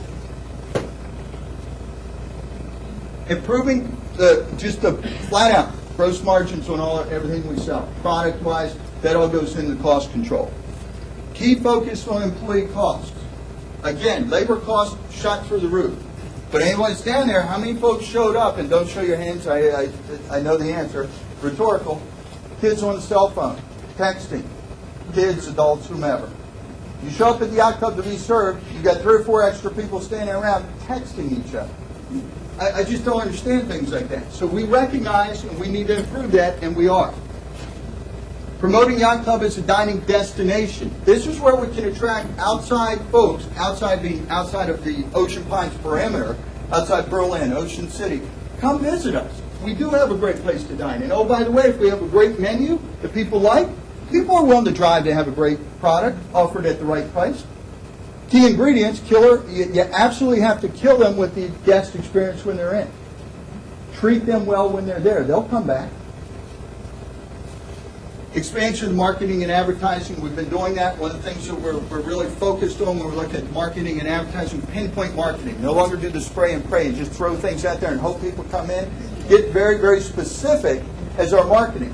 You know, you think about beachfront dining, waterfront dining for us, we could really, and when we first started talking about it, it started to expand. Why aren't we focused on couples of all age groups? Not just the young couple that are coming out, even the more mature couple. Come out. We'll do the couples pricing. Other restaurants do it. They do it very well. Getting specific with those type of things and those type of regular offerings, we've never been consistent with it. We try it, it works, we may come back to it, we may not. No, our plan incorporates all of that. Very, very focused. Menu items, we already talked about seafood, local produce, target marketing, I just touched on. Competitive analysis. We're going through component by component some of our competitors. Laha's just moved in. They've been packed every night. Why? Okay. It's Well, I'm not rhetorical. I got rhetorical. I'm not saying answer it. We're saying we're thinking about those things. What makes Bill Herbst successful? Okay, what makes Sunset Grill successful? Marina Deck. I mean, we should learn from that. We have folks serving all the way around us. We should learn from that. Marketing strategies, that goes into part of our planning. Milestones. We're very clear. We're developing milestones that we want to hit. From training milestones, construction, rehab, whatever we do, we're going to have benchmarks that we have to hit. The only way to know if you're on the plan is to market. Set those milestones. All these things are extremely important if we're going to decide to rehab or rebuild, how we're going to use it.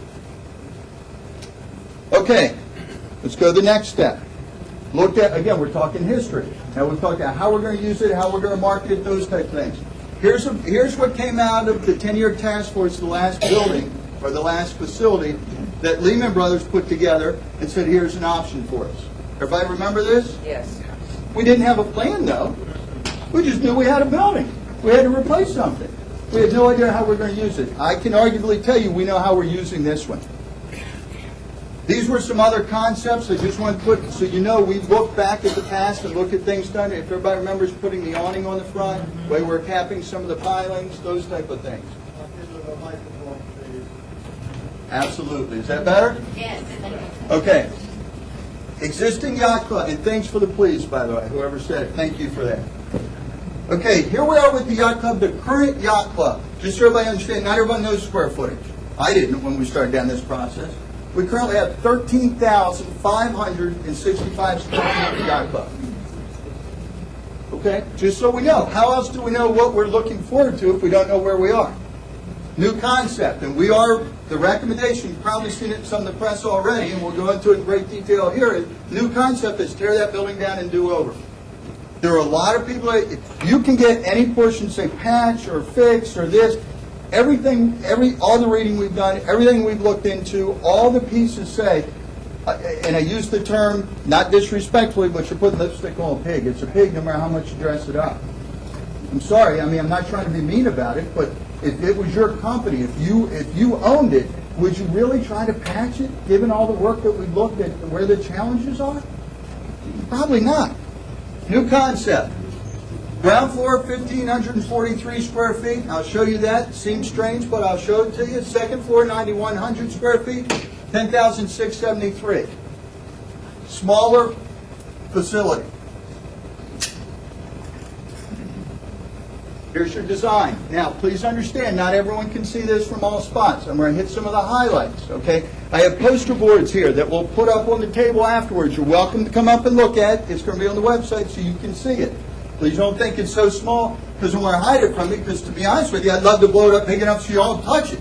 Just not feasible in this big a room. So, what we're looking at with the yacht club, we came up with we knew the fiscal plan that we had, we knew that was going to work. We knew how we wanted to use it, we've developed a business plan around that. Now we're up to what the facility is going to incorporate.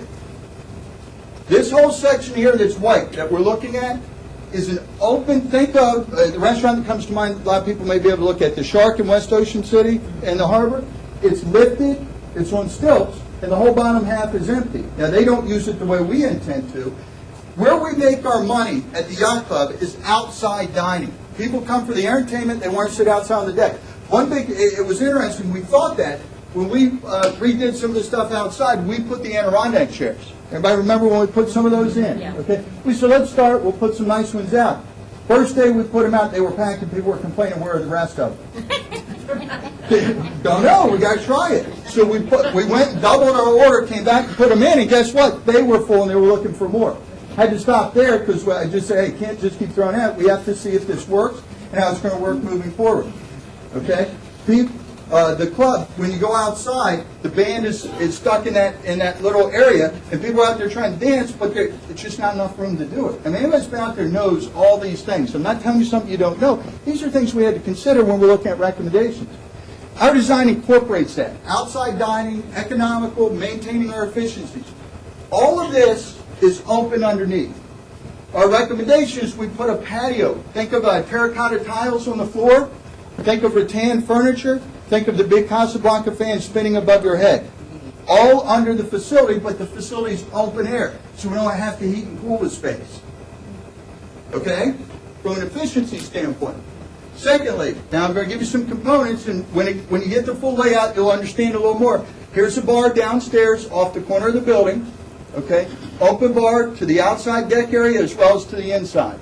And when I say inside, inside being the covered inside. Cooking. Talked to two chefs in the area in great detail about it. Looked at the trends, started asking some questions so I could get smarter. What you all may or may not know, some of the hottest trends for cooking right now is grill-type cooking. It sears it, keeps the flavors in, the whole 9 yards. Conventional kitchens can't do that. They make these very, very big industrial-type grills, okay, that you can cook on, seal it, and sear it, and that includes seafood as well as meats, and then prepare the rest of the food. So we're looking at that and understanding the type of business we'd like to have. People want to be outside. This is an indoor-outdoor type kitchen. When you have a commercial kitchen, you're going to have to frame it in glass. It's part of the rules. But we're going to put the big grills out there, okay, for the major cooking items, i.e. the seafood, the fish, the meats we buy, okay? The main kitchen, for the bigger part of it's upstairs. Now, I'll show that to you in a second. But there's our grill, okay? When you come in on the first floor, you come in here. These are the bathrooms, large enough to sufficient for what we need, and the mechanical area. Everybody have an idea there? Let's go to the second floor. Second floor, this is where your heated and cooled space. If you look at it, you come up, when you first come down the hallway, okay, you come up the elevator, up the stairwells, you come up into the main atrium area. When you come in here, bathrooms. Notice the purple bathrooms are identical to the bathrooms downstairs. The reason I point that out, we've thought with our concept how to make it not only efficient, but cost effective to build. Well, if the piping's the same in the walls, up and down, much higher efficiency when you're building it. The grayish area from your screen here, okay, takes into account, and you can't see it here, you'll see it when you go up. Look, it says bridal suite twice. Not a mistake, okay? Come down the hall, you come in, men's room, ladies' room, goes out into the bridal suites. Apparently it's not right to say groom suite for a wedding. There's no such thing. They're both bridal suites. I didn't know it. So one's groom, one's bride. You're like, oh, you can't say that. So they're both bridal suites. I learn things as I go. However, you can lock the door between them or open it up so it can be for the entire bridal suite. It can be for one or the other, but we've taken that into consideration. Further down the hall, you notice the big red area. This was our dining area. Big enough to seat 200. That was everything that reported said 200, 200. So we designed something to 200. We were told, the board gave us direction, move forward, use what we had, come up with something. I'd be foolish to say, okay, let's do 100 off the gate. All the reports prior to me looking at said 200. So we designed a space that's 200. Gray area here actually opens up. You know, we store we roll the tables in for the big banquets, roll it back out to the outside deck area, the area that had the problem with the fish, and we roll them into the outside area. There's actually an area there for that. Kitchen area, bar. Notice the location of that bar? Identical to the downstairs bar location-wise. One of the challenges we have at the bar, okay, and again, this is just from when we roll it out and people come sing. The coolant, or keeping the beer taps cool, I guess, okay, runs to the very back corner of our building now. It's very inefficient to run. Our design incorporates up and down, coolers downstairs, they can feed both bars. Just some thoughts when we're looking at the concept to make it efficient with our operations. Efficiency's got to be critical if we're going to make this work. This side has a small office inside the tower area. We have to have an office. We have business. People come to see us about, we have our manager there. People come talk about weddings, those type of things. The stairs wrap around downstairs, right under the same element, okay, is where the harbor master will be. We have the shed now. We're going to incorporate it right into the new structure for the marina work, selling the boat, fueling, and those type of things. Okay? We do. Wayne, right there, we have that building to the right. As if we did have a harbor master, we do. We sell fuel at the end of the dock, and we have that building that's right there. Oh, okay, that's what you're Okay, just so you know, our concept, that's our new structure. You notice this area here is different than what you see on our current plat? Currently, our building is right here. Okay? Recommendation, if we're going to do something new, we need to take advantage of waterfront dining. That's what people want. Well, why rebuild on the old, just say because it's old, it's nostalgic, we want to be there? Doesn't make sense to me. If we shift the building, and you notice the building is slightly turned, the building says square here. We've turned it and shifted it back. This turn element directs the view on the second floor directly down the harbor out to, or into the open access, right down to Ocean City, as opposed to looking at the back of the townhouse. Minor subtle change, but it does change the view from the whole second floor. The move back creates space here. Okay, this is, and I'm going to show you an updated slide. This was one of our original ones. Right here, the shift of the building this way on the property also more centrally locates it between the two pools. One of the things we talked about was campus concept with our facility planning group and incorporating, why not offer food to both of the pools? Well, if we're a little closer to the Mumford's pool, we have the option to do a raised walkway, the wooden walkways, right over the area here. Kids can go out and take their $5 and go, oh, by the way, to our grill that's downstairs and happens to be on that side of the building and get their hamburger. Again, we're thinking through the entire process of how it impacts the whole, not just the facility, but the other amenities around it. This is the building from the water. We're sitting in a boat looking at it, okay? Upstairs is all glass. This is the double bar that's open.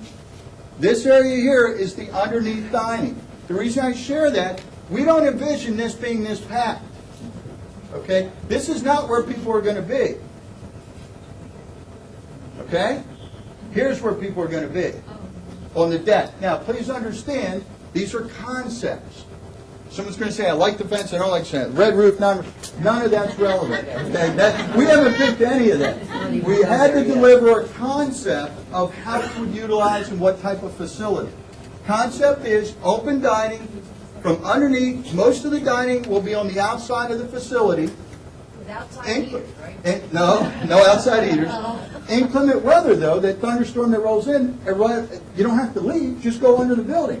Also part of the design with this big open deck area, okay, allows us, we can move a band around to one side or the other. We can create opportunities. This is the pool area. The far right side, if we're standing here looking at it, has enough space for the boat to show up to drop the couples off for their weddings.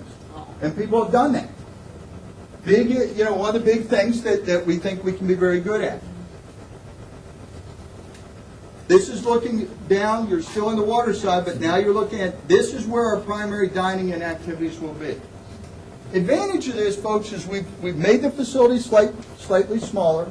We've created more outdoor dining space, which is where, from a standpoint where people want to be, and oh, by the way, I don't have to heat and cool it in the summer.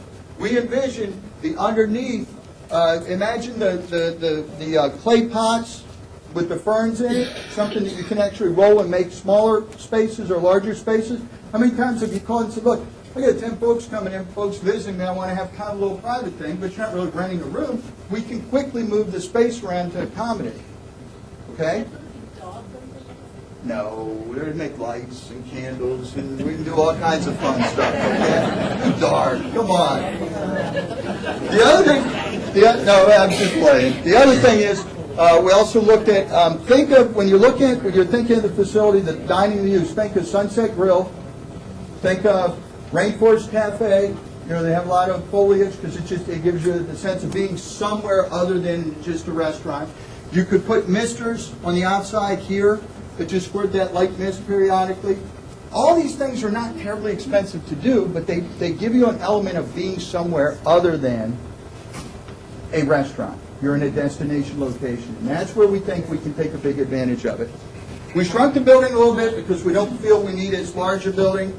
Economically, it made more sense for us, and it provided the dining opportunity that we feel that we can provide efficiently.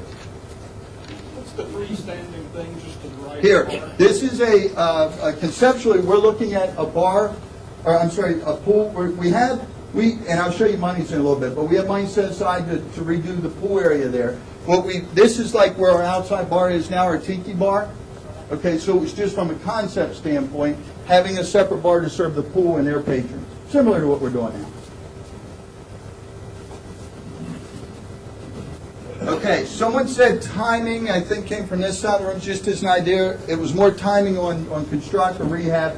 One of the things, if I'm going to bring a concept, I'm going to bring all the planning around, I also have to say, here's realistically what we think we can do from a time stamp. How long is it going to take? When can we do it? Those type of things. Present the meeting on December 6th to the board. The board makes the decisions, folks. Understand this, everyone may walk out here going, great plan. We love it. Some of you won't. I got it. Okay. But really, the board are the decision makers. We threw a concept after looking at all our history and everything moving forward. Made that presentation to the board. Today is with you. Sharing the plan with the membership. Ultimately, it has to meet your wants, needs, and desires. That's what we're rolling out now. Next step for us is follow up with the board following any questions, okay, over the next week or two that they may have directed either from you or questions that you share with us that we'll try to capture the information on. We've changed a couple of the slides to incorporate some of the questions we had because when I did it on the 6th, there were some questions that were kind of hanging out there. Didn't realize it until you do it, and we go, okay, we can answer that when we present to the membership. So a couple of the last slides we tightened up a little bit. December 20th. Would have asked the board, consider what we laid out on the projects and give us direction of where to go next. What would be our next course of action? Last thing I want to do is to have this all sit and gather dust like we've done in the past with other projects. We need to get on with doing something. Redirecting, redesigning, we like it, go the next step. Whatever it may be, we're asking the board to consider taking action. Now, if the board said, yes, we like this, but understanding we're going to need to go to referendum for either project, okay, that's got to come to you for a vote. We can't give a referendum on concept, or I guess we could, but we won't, okay? What we want to do is get real numbers, factual numbers, get to the actual blueprint part of it so we can get the mechanical spec'd out to say it's going to cost X to do. And have that all broken down so we can get a full bid on what the costs are. What we're doing when I show you costs later is just giving the estimates based on what we're getting. We know the industry estimate, and we know what our inspectors gave, or the AWB, Becker Moore, they could give us per square foot. So we had to take an average. I don't want to come to you with an average. I want to be more, precise on what the bid would cost us to build. If we were able to do that, it would be the first quarter of the year. We would start that process, blueprinting, getting all the pieces together. From there, we would send it out for bid. Different contractors can bid on the project. We would bring that back. We would do the bid. We would get all the pieces, go to the mechanicals. Then we would bring it to the board and say, okay, which project do you want us to further pursue? When I say further pursue, bring completely to light to bring to you to vote on via referendum. One, both, none. We'll be a lot smarter if we understand what the cost of both facilities are. From there, we would go prepare for a referendum, send it out over the summer. We could potentially begin a new project, construction phase, by next fall. Bob, are you going to tell us how much we have in the fund? Yeah, I'll get you all that. We'll get all the details of the financing. Yes. I think we had a good question. question back here, the second season, the winter of the new concept. Mhm. We didn't really. Okay, talk the about use, and that's in the business plan. Carol asked, and there was a question on her side of the room, said like after the season. One of the things that we're looking at with the yacht club, taking into consideration all the findings from the 10-year task force, from members, from everything else, we don't see the yacht club as a year-round, fully functioning, full-service restaurant. It's more seasonal. When I say seasonal, we've got the May to September with a shoulder season, a couple months in either direction, the April time frame into October, November, depending on how we utilize it. After that, it would be used for catering upstairs only. Because, to your point, no one's going to want to sit underneath when it's cold. There's no need to do it. No portable heaters in our buildings. We want it done right. So the second floor, conceptually, in our business planning, is used towards catering. Okay? Is there other time frames? Okay, now, I will take, I see all the hands, hang on. I will take your questions, okay, but we have a lot to cover on the next two, so I will stay as long as I have to afterwards. And I saw yours first, sir. I owned the restaurant for 5 years. You closed the restaurant down. You don't need these people. You were talking about keeping talented people trained. What do you do with them? Put them in the storage locker? Part of our employee plan is how do we utilize those folks. Keep in mind, we have other facilities, i.e. a country club, okay? How we utilize that would have an impact. Catering, if catering goes nearly as big as we expect it to, we'll have the ability to keep those folks employed as we feel we need to. Good question, though. And I'll come right back to you. Yes, ma'am, in the back in the blue. You have room for a band and a dance floor, and a second floor, you still have a reasonable amount of people. No, good question. Question is, do we have room on the second floor for a band and still have reasonable people, room for enough for reasonable people? One of the things to look at on that plan, we do, and here's why we do. When we design the second floor, the spacing between these, okay, these are big tables. In the spacing, we have 60 inches here on this wall, 48 inches between them all. Far more than we have now from a spacing. So yes, we've considered, because if you envision this, you can divide it in half, you can divide it in quarters for usage, and you're able to move folks around. You have enough room to put the rollaway bars in to serve different things going on, and you have room on either of these walls to put a band. So yes, we did consider it, and I think yours, sir, and I'll go back. Yours, sir? It looks like even the condition of the existing facility, notwithstanding, that building couldn't do what you say we need to be able to do with the new building. Is that a fair statement? The question was, does the current facility support the business planning as we're writing it? It doesn't right now. The building, Could it?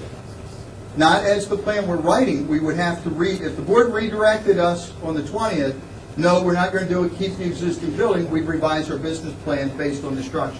But the items you identified as things that were considerations that we need to try and do to keep a good business model. For the marketing and the customer service, they're all in whichever we It'd do. be difficult to get there from here with the building we have. I believe so. You couldn't use the existing. I'll come back. Yes, sir? Outdoors on that building, the way you're going to do building up, you're changing all the deck levels. Right now, you have to walk all the different deck levels outside, and you can have the routine and all that. Yeah, good question. The question was, outdoor, how's that impact the leveling when you have the underneath dining, the decking outside? The intent, and we looked at the FEMA regulations to figure out what we might or might not be able to do, and we're looking a little further. Our goal is try to get it as flat as possible for as far as possible. We don't want to have a step down from under the building to the outside of the building. The step down we may have to have is on the deck for the dock. We may have to do a couple of steps down to get that 8-foot section of walkway to get out to the boats. But the tiki bar. Same level. Our goal is to put it all on one level, just to avoid the steps, handicap accessible, all those things that create the challenge when you do those, we're trying to eliminate. And I think we were here. And you obviously can't use the same footprint. The wall that we put in there, you could use any of that, you got to change. The question is, could we use the same, if we're not using the same footprint, what happens to the wall, the concrete wall where the caps were put in? We're recommending moving it, not using the footprint, so we would not use what was put in for that capping. And we had great, yes, sir. By staying with the concept of the yacht club, it seems to me that we got all the property. All we're doing is chasing the same rabbit down a different hole. Have you thought about other uses other than, quote, the yacht club? A yacht club. You know, the question of whether people say, well, yacht club, that sounds too highfalutin, this membership thing. The concept is very confusing. Have you thought about other uses other than quote, the yacht club? Using the marina idea or anything like, like throw something out like a hotel. It seems like you want all this trouble. A hotel would be a better concept. Again, direct the board to direct me, I'll put a hotel up. We have looked at uses, that's part of all the background, that's why I gave all the background, we spent so much time going over it. We have considered all the uses, all the possibilities, and creating a structure that supports multiple possibilities. No, not other than a food and beverage, we have not. Well, that's what I'm saying. I hear you. It's like that's being narrow. We- We're doing the same thing that we've done over the years. Okay. It has to work. All we're doing is trying to reshuffle the deck and, like reshuffle the chairs on Titanic. Okay. And I'll go here, and then I'll come back. Yes, sir. What percentage of people in Ocean Pines actually ever do? Question is, what? The question was, so everybody knows in the back, what percentage of the people actually, in Ocean Pines actually use the yacht club? I don't have the specific percentage. What I have is revenue numbers to show that a lot more used it this year than ever before. We show hands in this room up here. How many? Okay? How many people have used it? All right. Hold up. Stop. We could go on for 15 hours. I'm going to do something real quick, just, again, trying to open meeting. How many have never used the yacht club? Okay. Very good. Okay. And I had a question. It was up. Yes, ma'am. Well, first of all, I want to tell you that I came with an attitude. She came with an attitude. So Okay, I'm leaving. I'm over. And I want to tell you that this is an A+. I've learned so very happy with it. it's positive. She can here. Please. I'm so pleased that the presentation today is an A+. I think that But, however, no, but the bottom level, the open air, was what was bothering me. okay. I like it better because you've explained it, Yes, ma'am. but Andy, No follow me. no ma'am, is there any thoughts at all for maybe a little bad weather of having like plastic drops so that when we do get chased underneath, that you can still stay there without the wind blowing and... Okay, the question is, in inclement weather, were there any thoughts given to the downstairs being able to be closed off? There were thoughts given to it, and it's something, the way the design is, we have the ability in the future, okay, think about, by having that, if it's built correctly, to close it in later if we want, make it like a 3-season room like people have with the sliding things. They have the big, they look like they're, if you're in Hawaii, you've got them. The big things that close that look real pretty. All those things are looked at. The shutters. The shutter type things. Are all things. What's that? Hurricane shutters. All those, absolutely. All those were considered. And again, the intent is to utilize it for highest and best use. Highest and best use, we believe, is outside dining activity. Our revenues show us that that's the case. That's our focal point. But yes, we have considered it. Okay, and I think, sir, you were, I'm sorry, I'll keep moving. Yes, sir. Bob, Friday and Saturday evenings, there's a huge usage of the yacht, which is in the shoulder seasons, it's in the winter. What's your, what are you going to do with that? You're not going to have any facility, I mean, yacht club. to handle that. Okay. The question is, if we make it a more seasonal operation, what do we do with those patrons that want to come and enjoy the dining, right? Is that fair? Yes. Okay. Yes. We thought that out, twofold. Okay, we have two facilities we need to look at. Okay, think about this for a minute. If I'm looking at the association as a whole, I have to understand how all the components work together, individually and collectively. That was something facility planning group we took a lot of time to look at in designing from our vision statements to the campus concepts, how they're going to be utilized, and in conjunction with our other facilities and or amenities. So we envision something happening to the country club, and the country club becoming a year-round dining facility, okay, and the yacht club being more seasonal related. And when we show you the concept for it, it'll make more understanding. But with this being said, if we say no, we're not doing one or the other, then we'll make a change in our plans to accommodate. We still have 10,000, 9,000 plus square feet upstairs. It's going to be really nice. If I can't do anything in the country club, guess where you're going to be in November? Okay? Yes, sir. No, it's heated upstairs. Yes, With sir. reference to what you just said about the second floor of the yacht club, Yes, sir. it looks to me on the plan like it was designed exclusively for banquet-type dining, with Okay. large tables for 10 or whatever. Is there anything built into the plan where that would be reconfigured to smaller dining groups?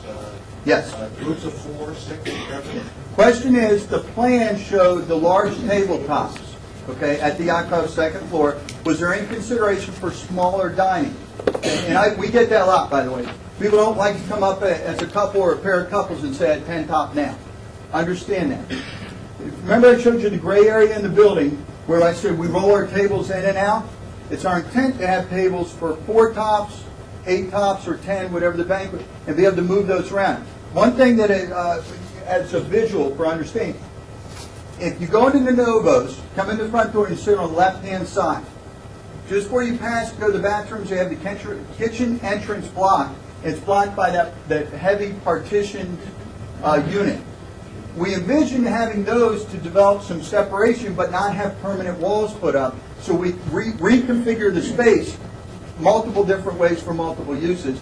In that room, that gray area I pointed out, the reason I pointed out was just that, we will have something right adjacent to the dining area to make those changes. And so, yes, we have thought about that. We think that's critical. Thank you. Yes, sir. In the back, sir. Do you know what or have you determined what the minimum revenue is to achieve break even, and is it realistic to achieve that? We have not, the question was, have we determined the minimum revenue to break even, and is it achievable? Okay, and it's a great question. We have not the business plan isn't full because I need the board's approval, and yes, we like the concept, keep moving with it. We will look at the break even point. But I'll tell you, with the revenue that we see that we can generate, if we maintain our costs, okay, and we will maintain our costs, it's not we hope to, we will, okay? And secondly, we drive banquets, hitting that break even will not be an issue. And we'll have it vetted out more, but I can tell you it won't be. We're driving something different, a different approach to all our business, and I've heard people on both sides of this, but while I'm here, that's what my focus is. Business life. Okay, we need to understand break-even points, cost of goods, revenue. Subsidizing our activities is not acceptable. It impacts your wallet every day. I don't want to do that. I want the facilities to be built in a way with the right business plan, marketing strategy, that we can cover our costs to operate those facilities. That's what we deserve. That's what each and every one of you deserve as homeowners association. Yes, sir. Evidently, we've already always had an ongoing argument. We have a business or an amenity, and we're going to run this as a business. Well, presently, we have 13 other restaurants in this immediate area. We have 6 of them, 6 restaurants and watering holes within Southgate alone, all as good, if not better, we have had in the yacht club. And that, in Southgate, in many cases, is even more convenient than the yacht club is. We're not in the restaurant business, we've never been in the restaurant business. So when one is in business, how are you going to overcome that? That's question number one. And another question as well, it seems to me like we're taking a building in the second floor on it, catering. That's probably adding about $1 million to the building. we've just made a small, seasonable, one-story building. My recollection is that Bud Rupert, the past Food and beverage. food and beverage man, he had introduced catering in order to overcome some of the losses that we had. I don't think we should be in the catering business. You put $1,000, $1 million onto that building. So if you can justify the catering, tell me how you're going to overcome this working businesses and going to the South Bay. I'd like to hear that. Sure. All right, question comes in, should we be in the, I'm going to shorten it, should we be in the catering business, and if so, why? Yes. Second question would be competition, so much competition closely related to us, how's that going to impact us?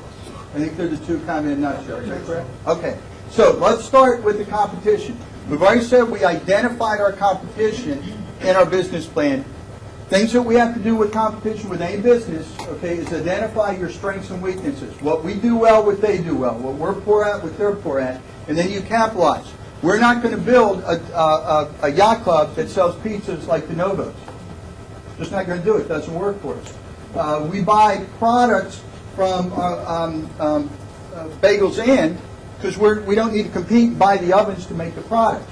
The way that you're competitive in business, and it is business-like, and though I haven't run a restaurant specifically, I would argue, sir, that our revenues show that we on a very, very good track, unlike any other year. So a business focus drives revenues, and now managing costs is our next element, and we will.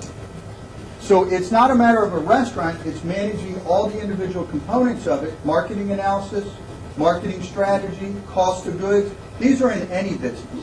So those concepts work here. The other thing that we have that's unique and different, you all own this restaurant. You're members. It's your association, okay? Contributing by patronizing, if we do good quality service with a good product, protects your home value and your neighbor's home value. So you're vesting in your own business. Secondly, unlike any other restaurant that you mentioned, de Novos, you look at parking lot. Bagels Inn, you look at parking lot. Lajas, you look at parking lot. Marina Deck, you look at parking lot. Nothing wrong. Please, I'm not criticizing. They're all great restaurants. I know most of the owners, no issue there. We have a very, very unique venue, and I believe the design with the outdoor dining on the waterfront is unlike any of those restaurants can offer. What we haven't done well...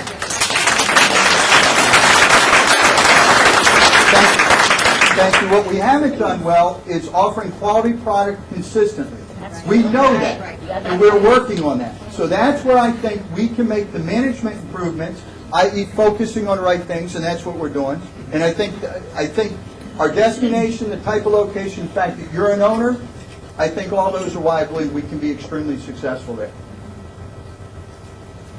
Okay, and I'm going to take just a couple more because we got a lot more to cover, and I know your hand's been up a couple times. Yes, sir. It seems like we're putting up a very expensive building. I don't know what the match Can't hear. I'll repeat it. We're putting up a building, but we haven't seen the financials yet as the future use of it. So we're going to continue to subsidize it, or not. And if we are not going to continue to subsidize it, what is in your business model? If I was a bank right now, I wouldn't lend you a red cent. I haven't seen the numbers yet.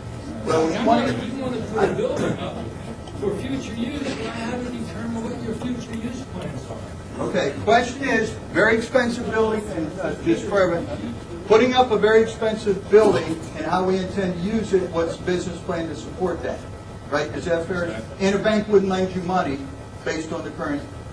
Okay, here's what I can tell you, and here's where you as the rest of the membership.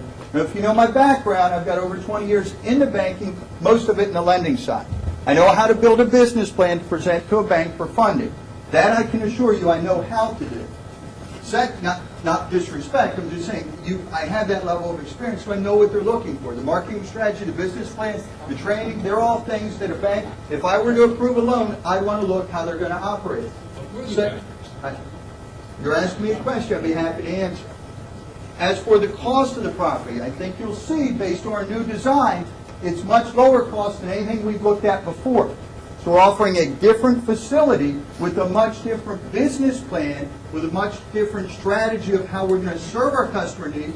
And to the point here, what's different there than what the other people are offering? Location, outside dining, those are things that we believe are going to be attractive. And our revenues this year alone, despite our facility, because when you look at the facility itself, okay, one thing, anybody know Grove Market? Yeah, great point. It's a dive. No disrespect. Expensive guy. Expensive dive, but it's a great restaurant to go if you get in, right, and eat. The facility doesn't drive it. It's the product offering, it's the customer service, it's the quality product. We're showing we can do that. Our revenues have been up because we're making those improvements. We're not where we need to be. Sir? Sir? Okay. The question is, did we make the profit? We have not made a profit yet, okay, to answer your question. Secondly, 1 year of operation, we've had revenues higher than we've ever had. The next step, as with any business plan, you modify and tweak, modify and tweak, modify and tweak till you get to the result you're looking for. Those who think we can change the culture of subsidizing our amenities in 1 year, I'm sorry, no one can come in and do that. I can show you, though, the revenues we're driving and the decisions we've made throughout the year to continue to tweak, to include some big decisions, have netted the benefits that we said they would. This year, the goal was to show that people are willing to come back and utilize the facility. You guys, and thank you for that, showed us in droves. What we need to do is continue to improve that so you continue to come back. Yes, ma'am. And I'm going to ask two more and two more. I need to say this to people who have never been to the yacht club. I'm not honing on you specifically, but I need to say, I just need to say that there are many of us who meet up there every Friday night or every Saturday night. It is a community gathering place. It's not a Denova.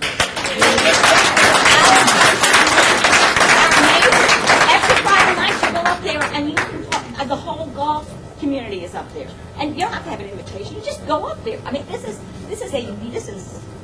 whatever. Okay. And, yes, ma'am.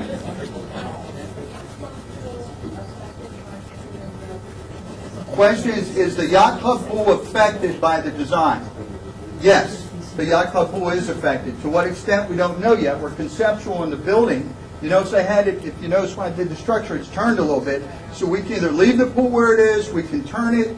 We have some money set aside to do some work there as well. So phase two, and what I did from the 6th to today is I separated to show a phase of cost associated with the pool for the yacht club, because they are two separate pieces, but I need to reasonably say that it would impact, how could it impact moving forward? We have to at least think about it. All right, I'm going to take one more in the back in blue. Now here, please understand, okay? I'm not trying to short circuit. I've got a lot of folks that want to see the country club, and we're going to have questions there. I will stay all afternoon to answer any questions when we're done, but I don't want to be unfair to those waiting to see the next.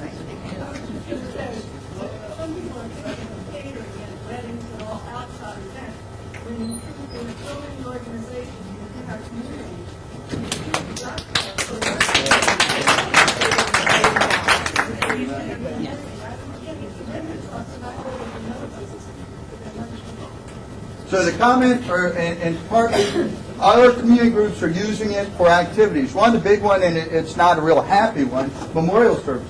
Yeah. We do a whole lot of them, more than I'd like to say, but we do. Garden club. So, all right.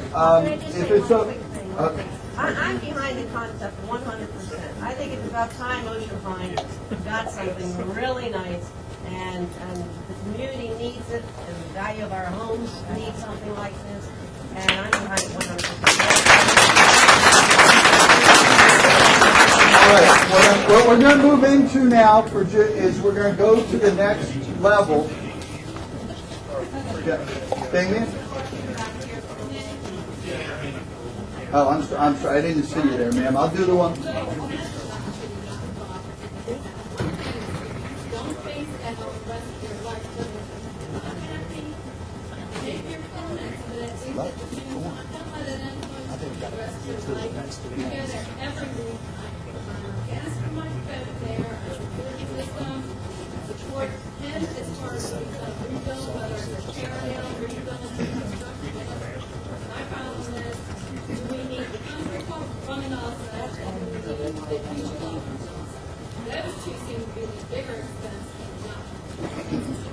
Okay, all right, here's what I'm going to tell you guys. Because, bear with me, okay? We have a lot to cover, okay? What I'm going to do, for time's sake, is go right to the next one. If you need to take a break, go ahead. What Ted's going to do is going to go over the conditions, the structural conditions of the country club next. Current physical condition. I'm going to run through this fairly quickly. A lot of it is a repeat because some of the problems exist. Okay, some of the problems exist for both of them.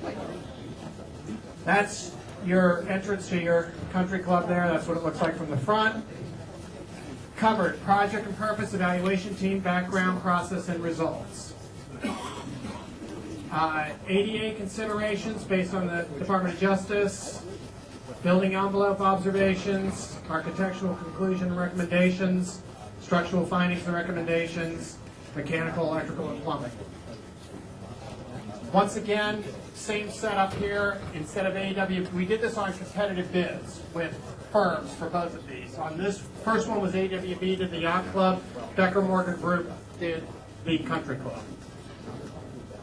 Again, same analyzing, structural envelope, exact same as we did on the yacht club. Evaluation, again, based on looking for the next 35 to 40 years. Where do we want to be and how are we going to get there? Evaluation team, this is a little bit different. Becker Morgan is primarily an architectural firm. Ron Morgan, president. Bill Sieg, who's a resident of Ocean Pines, was the lead architect. McIntosh Engineers, structural engineers, 2 PEs, did the structural portion of it, and Allen and Sharif, mechanical and electrical engineers, did the mechanical electrical plumbing. Background, Golf and Country Club originally built in '74, major addition and renovation taking in '85. Two-story building is 14,911 square feet, slab on grade, has a retaining wall in the front because of the elevation differences. Building serves all functions of golf. Second floor of the facility has multiple meeting rooms, banquet space that's served by a large commercial kitchen. Process. We provided Becker Morgan with all of the existing drawings we had. Most of them were from the 1985 renovation. We had energy spreadsheets that we gave them and a facility evaluation report that was done in 2004 by Design Atlantic. So you can see that this has been ongoing, looking at these buildings for a long time.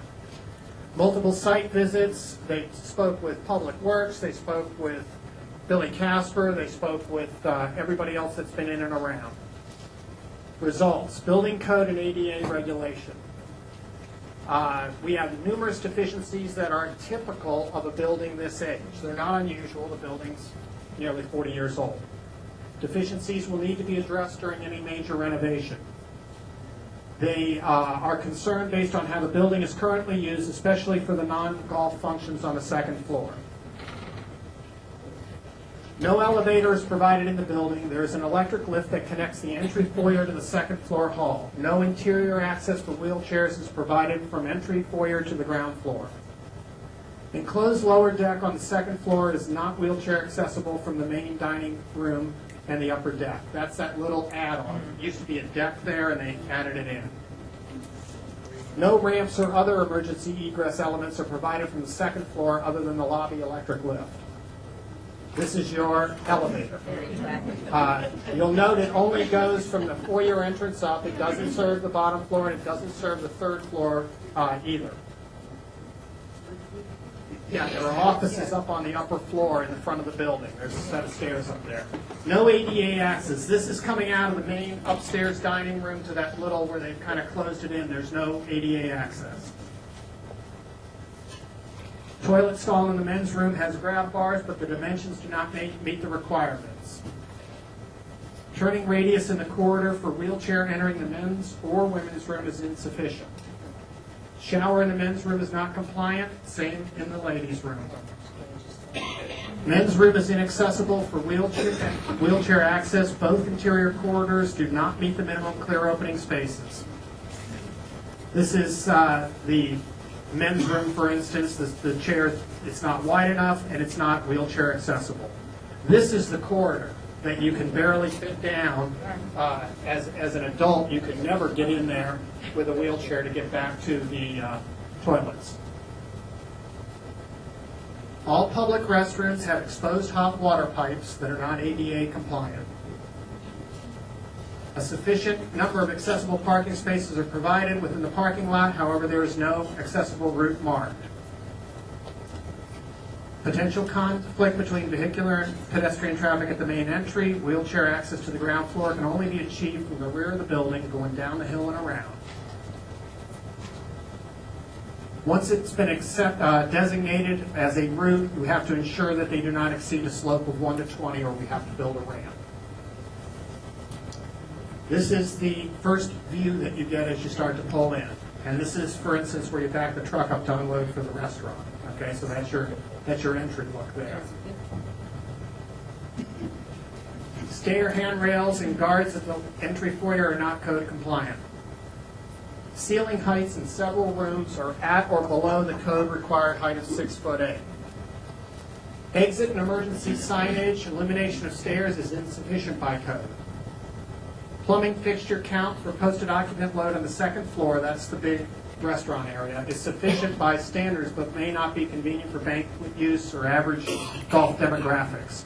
There's only one urinal and one toilet on the second floor for the men's room to have an occupancy of up to 207. So, long lines, guys. For once you get lines. Public drinking fountain or electric water cooler is required on both floors. There isn't one. Here are some of the stair problems right at the main entrance. As you can see, we don't have the correct number of in between. Also, here you've got 36-inch. It exceeds how steep it can be instead of 42. Exterior stair at the west elevation, that's the one I just showed you, doesn't meet code. Due to the building age and construction type, it is suspected that proper structural tie-downs for the exterior stairs, wall sheathing, and roof elements do not meet the code. That again is the 90 mile per hour versus the 120, the way the building was built and the way it is. If a major renovation is undertaken, this will need to confirm with more invasive demolition.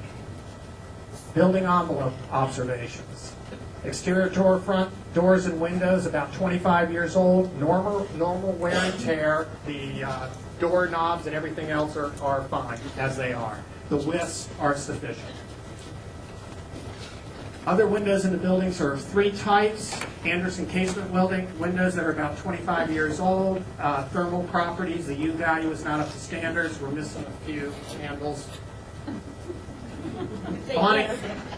Awning windows with, let's just break glass in case of emergency. Awning windows with single pane glass with screen. Windows are estimated to be less than 10 years old. Aluminum storefront windows are located in the high spaces. The original windows are 37 years old. The glazing is in fair or poor shape. Condensation in the colder months. These are the Anderson windows here, about 25 years old. These are the new awning windows that are about 10 years old. These are the windows, the original 37-year-old, and they look bad here, but if you stand in that room that's like the dance room in there and look up at those windows, give you a good idea of what you really have. This is typical of the caulking that's, as you can see in here, and it's just been done so many times over the year to cover it up. In some cases, you can't ever see the U value of the windows. Insulation, bad installation was observed in the walls and roof spaces. No obviously wet or mold cover insulation, but this doesn't include pipe or mechanical ducts. Current wall insulation is slightly below typical standard for commercial construction. It was built with R11, commercial now is R13. Not the end of the world. Drywall at the underside of the roof joist in some areas is showing sign of moisture damage. The drywall that's attached to the wood joist by nails are pulling through. This is an example, which we have several places where the joists are actually pulling, the drywall is pulling right through the nails because of water leaks above it over the course of time. Ceiling material is primarily acoustic ceiling tile. Evidence of previous water damage. Ceiling area of the women's lounge shows evidence of past water damage from roof leaks. We actually had, when we first looked at the building a few years ago in the women's locker room, we popped the ceiling and There was probably enough Coca-Cola syrup that was laying in there from the bar above that we could have opened up our own new restaurant with the stuff. And the last time through, we saw some mold up in there, so we were a little worried, given all of the worries about mold nowadays that we never worried about years ago. We brought in Hardy Environmental to put together a report for us a few months ago, and it turns out, yeah, we have some mold, but it's not the dangerous kind, whatever that means. So, yeah. Operable partitions between bar seating, dining, meeting room, and dance floor near the end of the useful life. That's just replacing a sliding roof. Two types of roofing. Original building consists of a single slope shed roof, and the 1985 edition is a combination of similar constructed slope and some flat roof areas. The roof shingles on the slope roof are relatively new, plus or minus 5 years. The flat roof areas have some drainage problems that could be dramatic. There's no evidence of any current leaking. There has been leaking in the past, especially at the transition areas between the slope and flat roof. Right in here. This is the transition between the slope and the flat roofs, all in here. And this, as you can see, just looking at it, we've had problems. In and around here, these are around this roof drain and around a number of, as you can even see right up in here, there's a number of things up on various portions of the roof that we've had leaks over a period of time. In here, what we're seeing here is the roof scuppers, the drains off the roof here and here are starting to pull away from the building. Improper caulking and flashing, the water runs right down here, right back in to the building. And these are the stairs that are not compliant currently. Just brand new. Those might be the good ones. Maybe it's the other side. Wood roof trim boards show signs of deterioration or rot, especially at the higher elevations above the mechanical mezzanine and the chimney caps. Stand right in front of the building, look to the left of the doors, look up, you'll see the rotting wood. Architectural conclusion and recommendations. From a strictly architectural view, overall the Golf and Country Club building is in fair condition for a building of its age. The code and ADA issues are generally minor with the exception of the handicap lift connecting all floors. Architecturally, there is a poor and inefficient layout of existing spaces. Examples of some of the functional challenges due to the inefficient poor layout include the following. The approach to the building is poor and unappealing. The pro shop has poor visibility. It's back in here. Turns Grill has poor visibility and exposure to the public side. This is the area that they blocked in where the second floor deck was. As you can see, it's very narrow. I wasn't here. Very narrow, no ADA. If you wanted to build a ramp to come in here, you might as well forget it because there's no other way to get in. And also, I would ask you, if you go over there and look at that, look at where the best views in the building are. I know, exactly, right there. Little space there that we chopped up.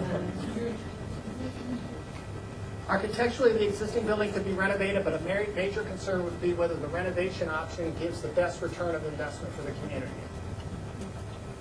Based on the way the building is currently being used, there is not a need for as much square footage space. It is their opinion that the new facility could be designed to specifically address present and future needs with significantly increased operational efficiency.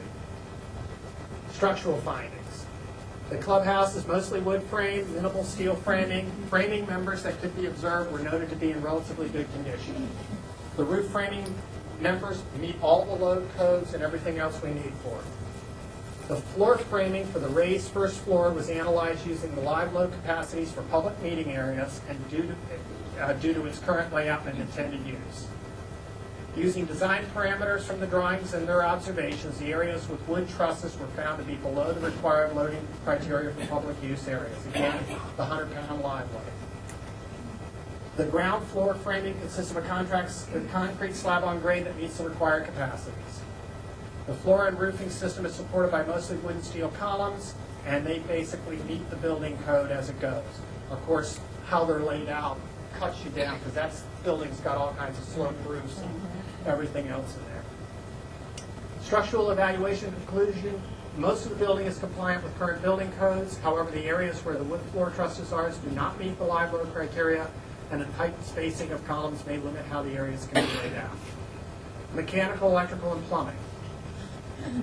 The building is served by 13 split systems spread throughout the facilities. 5 units appear to be 5 to 10 years old. 1 unit appears to be 1 to 5 years old, and the remaining 6 units are estimated to be from the 1985 renovation. Many of the condensing units are 20-plus years old and past the end of their typical useful life. They will start to fail in large quantities. Result will be the replacement of multiple units at one time. In addition, they are significantly less efficient than new units.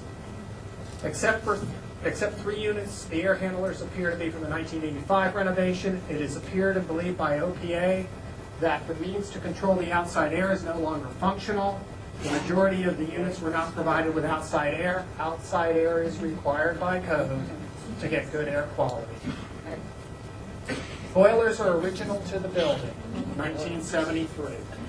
We got our money's worth on the boiler. While still functional, the system should be replaced due to its age, condition, and efficiency.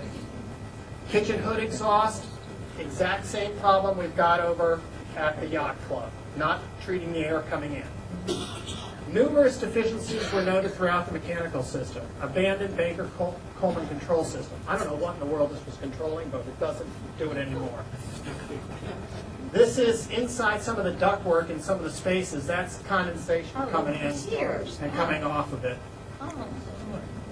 This is in the main dining room. That's a great shot. Okay, and I happened to be in there about a year ago, just taking some measurements as we were getting started on some of this stuff, and some of the staff was setting up for a function they were getting ready to have, and they kept moving the tables to like odd locations. I said, what are you doing? And she said, look, and just like this right here, that's that. And she said, if we don't move them, when we turn the air conditioner on or the heating on, the condensation comes out, and we actually have it raining inside closed space. So if you're having a function there, make sure you don't sit under one of them. Improperly fit filters. There's the filter. Okay. Now, guys, I know we could have bigger filters in at home, but this is, oops, excuse me, this is a little screwed up. The other thing is, you'll see we're missing, we do have insulation on some of the copper piping in here, but you'll see we're missing whole sections in here. Floor's been wet. It's another little area up in there, excess boards, people have stepped on the ductwork, electrical all over the place. Again, large quantities of missing, removed or deteriorating pipe insulation. You can see the rust. Rusted out condensation pans, and I don't know where this duct was going to, but wherever it is, it's not heated or cooled presently, and the attic is doing a real good job. So, and the interesting thing is they didn't put a cap over it. So, up on top, disconnected heaters on the original makeup air. This is part of this is for the kitchen. The question came up: could we rehook them up? We don't know. We don't even know why they unhooked them to start with. But that would be something we'd investigate. But a lot of stuff up on the roof. These are the aging condensing units here, as you can see. Mold and mildew, other moisture problems. Non-functioning unit at upper level office space, no air conditioning in the kitchen. Extremely poor access to equipment, does not meet code, degraded and missing exterior refrigerant line set installation. Due to overall age, condition, and low efficiency and serviceability of both mechanical equipment and related systems, it is their recommendation that the mechanical systems be replaced in their entirety. Complete replacement of the mechanical systems will be more expensive than new systems in a new building. Failure to replace the systems in the very near future will result in escalating maintenance and energy costs and dropping performance and space conditions as the systems continue to degrade. Electrical. Main dining area had T12. This is just of interest if you're into lamps. T12 that they no longer make. As they fail, and they're failing, we're replacing them with the right ones, T8. One time, at the time of construction, it was not required to provide GFCI devices in the kitchen. Obviously, you want to have that so we don't shock ourselves. That'll be one of the recommendations. All new commercial conditions are required to provide GFCI protection on all 15 and 20 amp circuits. This will have to be addressed. Additional deficiencies were noted, including, this is a, for instance, a rooftop conduit. This was not secured, and there's the bare wires coming through as you go. Typical, okay, conduits broken, wires exposed. Again, Look at that. Man, who's in charge of this? this is Fire his butt. This is the rooftop condenser panel. As you can see, it's beginning to rust out. This is another panel. This is an HVAC control in the penthouse, which has been modified to bypass it. I'm not quite sure it was modified. I'm not sure why it was modified. It may have been that somebody came in and didn't know how to fix it because it was so old and said, well, let me rig this thing around so I can continue to get it. This is very typical, open junction boxes with wires hanging out of them. What? A fire waiting to happen. Yeah, open junction boxes, typical for multiple locations. Electrical service is composed primarily of G panels from 1970, no longer made. Again, we're having trouble getting parts for the existing panels. OPA staff has only a limited understanding of how the different panels and circuits in the building and due to parts staff turnover with 13 different systems and all of which you've seen people hooking up and turnover on our staff. There's no institutional memory from day one. Typical square D. This is the better panel. Okay. I'm sorry. There's an electrical panel located right over here on the wall, inaccessible unless you start climbing over everything, bad spot. Typical GE service panel from 1970 that you can't get the parts for. That's the same panel that was hidden. More importantly, a lot of this electrical is not correctly on the wall, and eventually, if you saw the earlier pictures where you begin to get the broken conduits, this is how that happens, just not secured. Also, you've got wires running that are not in conduits all over the place. Right here's a good example. Romex type cable is not allowed to be run like that unless it's within the conduits. It's the wrong stuff for this service area. High number of open electrical junction boxes and broken conduits needs to be addressed. They have elevated shock risk and fire hazards. Due to overall age and condition of electrical systems, it's recommendation that electrical systems be replaced in their entirety. This is more cost effective than attempting to field replace little sections that are deficient. Plumbing systems. Plumbing is served with domestic water, sanitary, and LP gas services that were renovated during the 1985 renovation. Significant portion of the piping that remains from the original construction in 72, and as such, its long-term viability is suspect. Leaks and other pipe failures were reported as commonplace by the maintenance staff. Much of the older piping is underground and in other less accessible locations. We do not advise any significant building renovations without replacing the older piping. I don't have the picture here, but Carrie Nelson had told me that it's very similar to a picture of anybody who saw one of the presentations on the Beach Club a few years ago where they had cut a pipe and half of it was filled with sand. They've had the same problem over here at the country club when they cut it. It wasn't filled with sand, but it was filled, so it's been a problem. Water heater, 75-gallon from 2003. Grease interceptors and a concrete vault out front. Public area plumbing fixtures have been replaced with sensor faucets. That's good. Most of the public area fixtures are in good condition. Layouts are not, again in the bathrooms, not ADA compliant. Employee fixtures are in need of upgrade. This is a problem. Numerous instances here where all of the drains come in here. They need to be lifted up so that if this backs up, it doesn't back up into your water or into your drain systems here. This is pretty typical in both kitchens. Fire sprinkler system appears to be in good condition. However, there are numerous concealed combustible spaces that by current codes are required to be sprinkled and are not currently. Much of the building floor framing is through open wood metal joists. When a ceiling is added to conceal it, you have to now sprinkle that. Detailed evaluation would be required by a sprinkler contractor to get us some final answers. This is one of the enclosed areas. And a lot of those areas where you see the slopes at an angle, if they were open, you don't need to sprinkle it. Now, and we would definitely, this is not something you could put off. If you do renovate the building, the code enforcement from fire is going to come through, and you are going to have to sprinkle any area that's required under code, regardless of whether you're at the 50% or not. There's also a heat trace line for a sprinkler that's plugged in where there's a radio, little things like that. I'm just hoping they plug it in during the winter. So, the plumbing system appears serviceable at the current time. However, they would recommend significant replacement of plumbing systems, especially the original, when the next major renovation is undertaken. Due to the high demo efforts and working around existing building elements, a significant renovation replacement of plumbing systems will cost more than installation in a new building. Bomb the place. MEP conclusion. Many of the MEP systems have reached the end of their typical service life and have fallen into a state of disrepair. The numerous code violations that will need to be corrected in any renovation, it is highly likely that other deficiencies will be uncovered during any renovation work.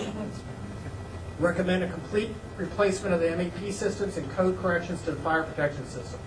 Given the scope of work required, we would estimate that the renovation of the MEP to be 25% more than new construction.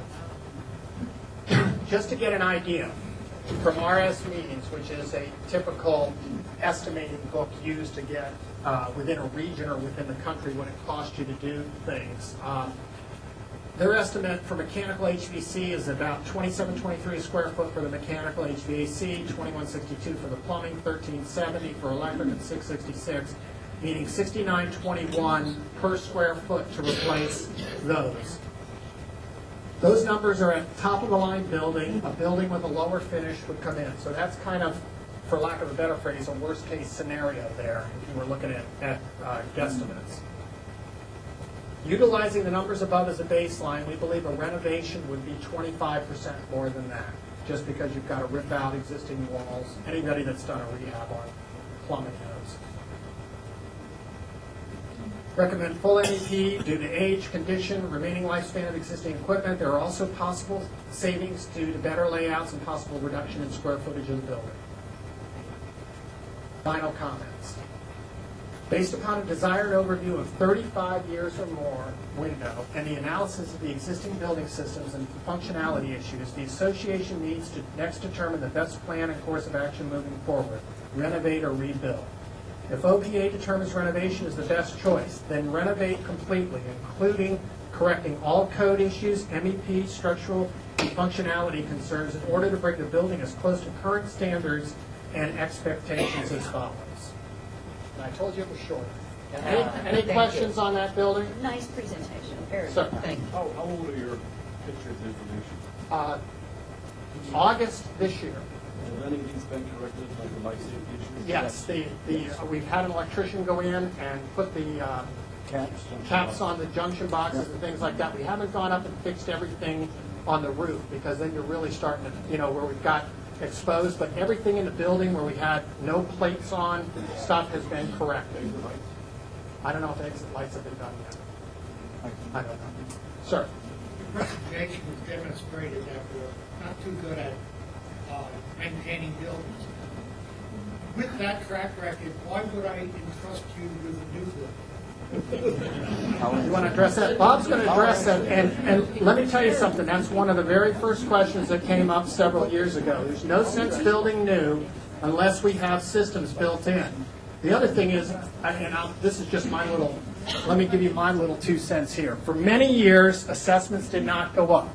And if you take a look at what happened at the budget, we were giving people pay raises, everything cost more, and we were robbing from reserves, in a sense, to pay operating costs.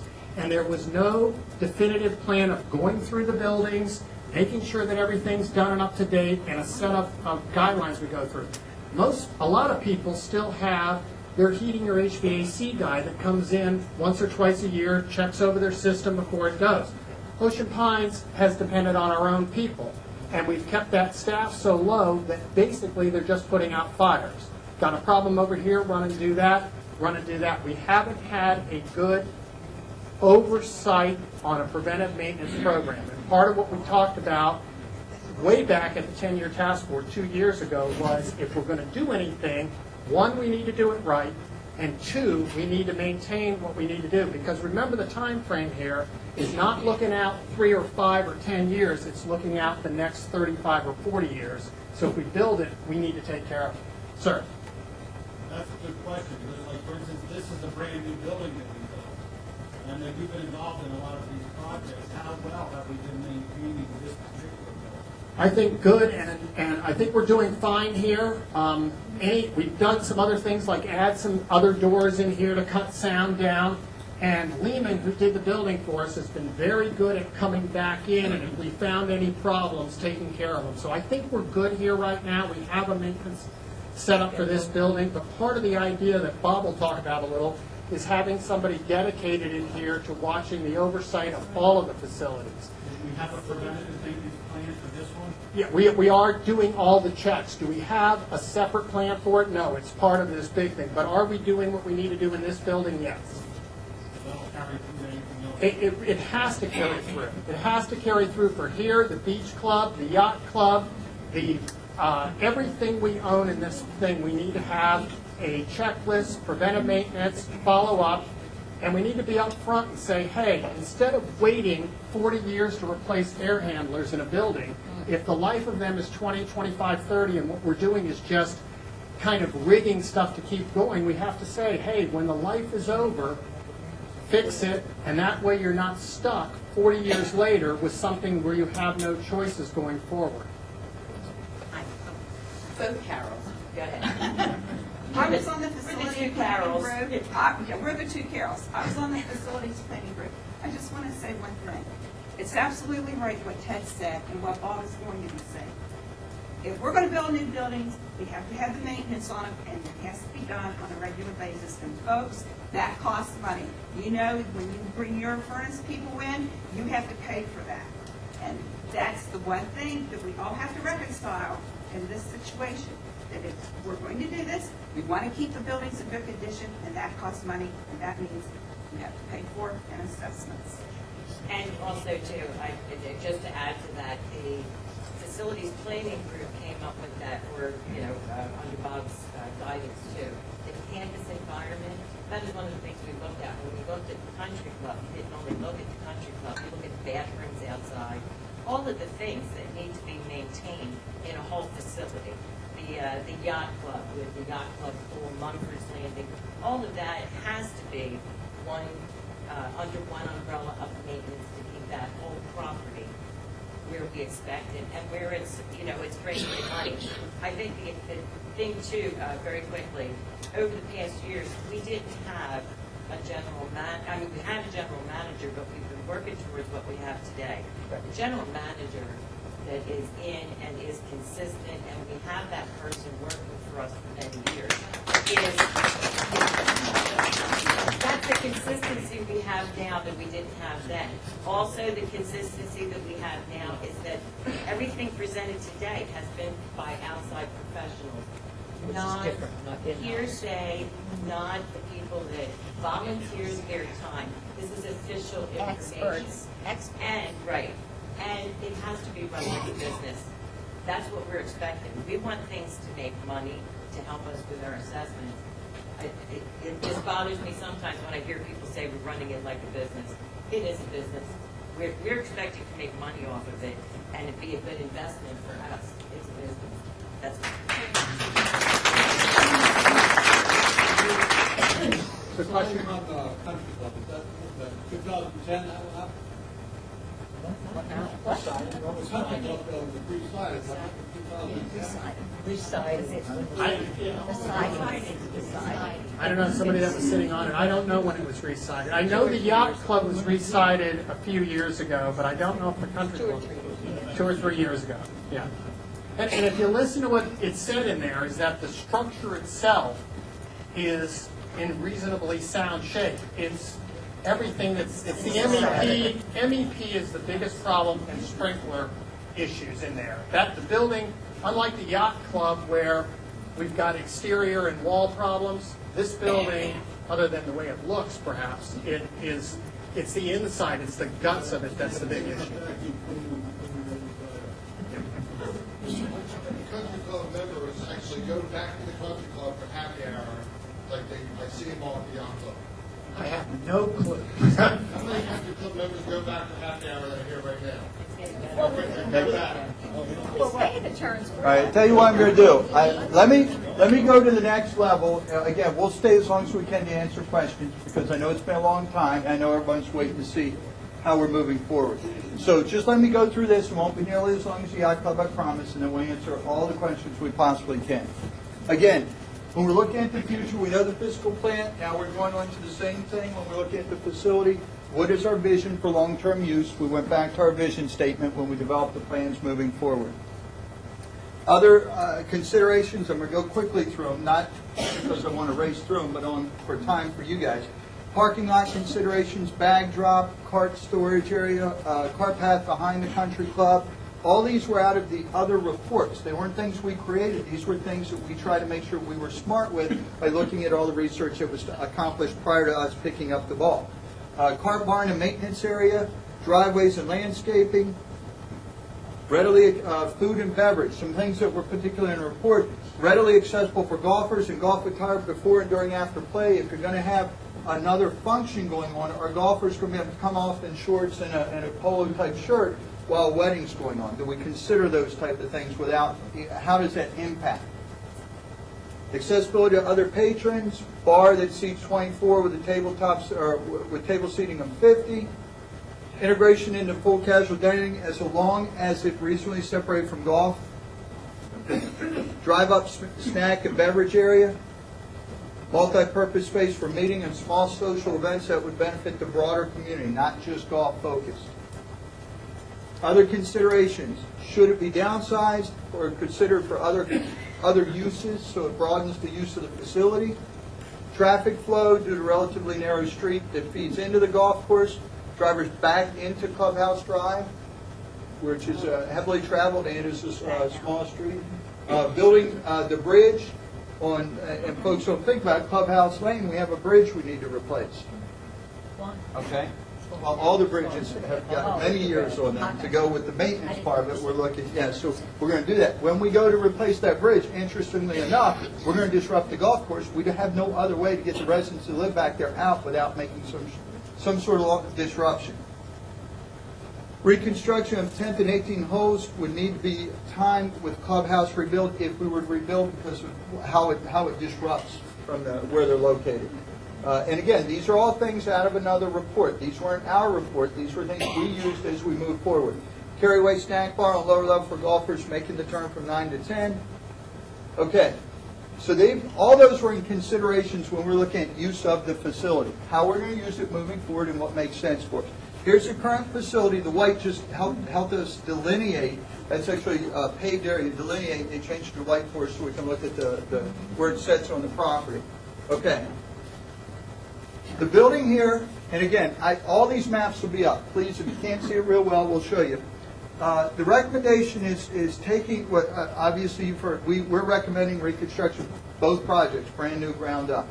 Reasoning behind the cost to go in and rehab these, it's just cost prohibitive. If we're going to do it, let's just do it and get all the efficiency that we can, the newer windows, the newer facility, the whole 9 yards. Take this facility and we want to rotate it on the site. And I have another picture that'll show that.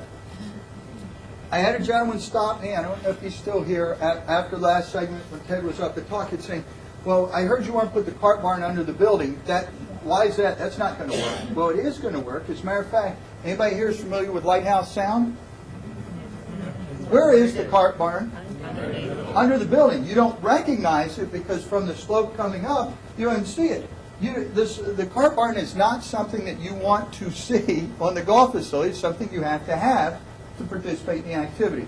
The reason I bring the cart barn up, it's one of the, when we're looking at campus, and we're looking at how all the facilities, when you're looking at a building, what are the other parts of that building, i.e. the outbuildings, those type of things. We have close to $100,000 worth of golf carts in a building that, quite frankly, you can lean down and look through the bottom of it with the air, the water goes right through. If you walk through it, you can, as Ted did with the screwdriver on the yacht club, you can kick the bottom of some of those structure at the bottom of the golf cart barn, and the shingles just fall apart.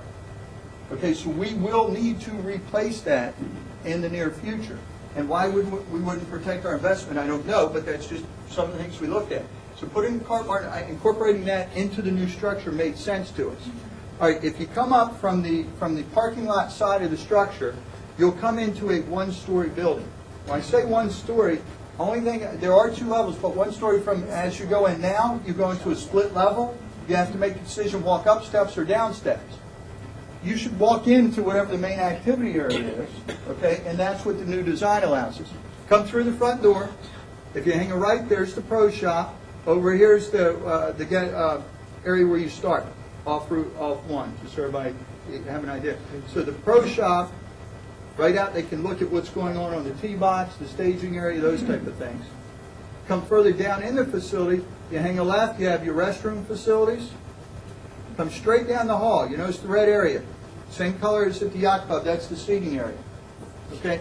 It's broken into 3, it's one big dining room, but it has the ability to break down to 3 components. Very, very important.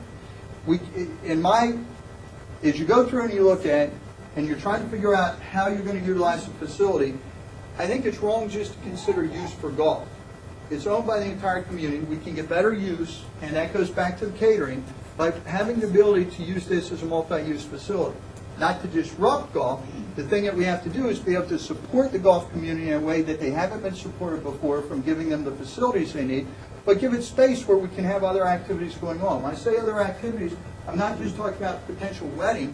We see this facility giving us the opportunity to do corporate functions, retreats, training. The building design gives us 1, 2, 3 very separate and distinct areas that when the walls, and right here, and you can't see it from where you are, but when you come up, you'll see right here, okay? Have you seen the folding panels that slide into the walls? And they disappear. You don't notice they're there, but then when you go to separate it, you can separate it into 2 or 3 units. The hallway allows you, when you come into the main corridor, enter into this area, and this area would be the replacement of turns. Okay, there's the bar, seating around it.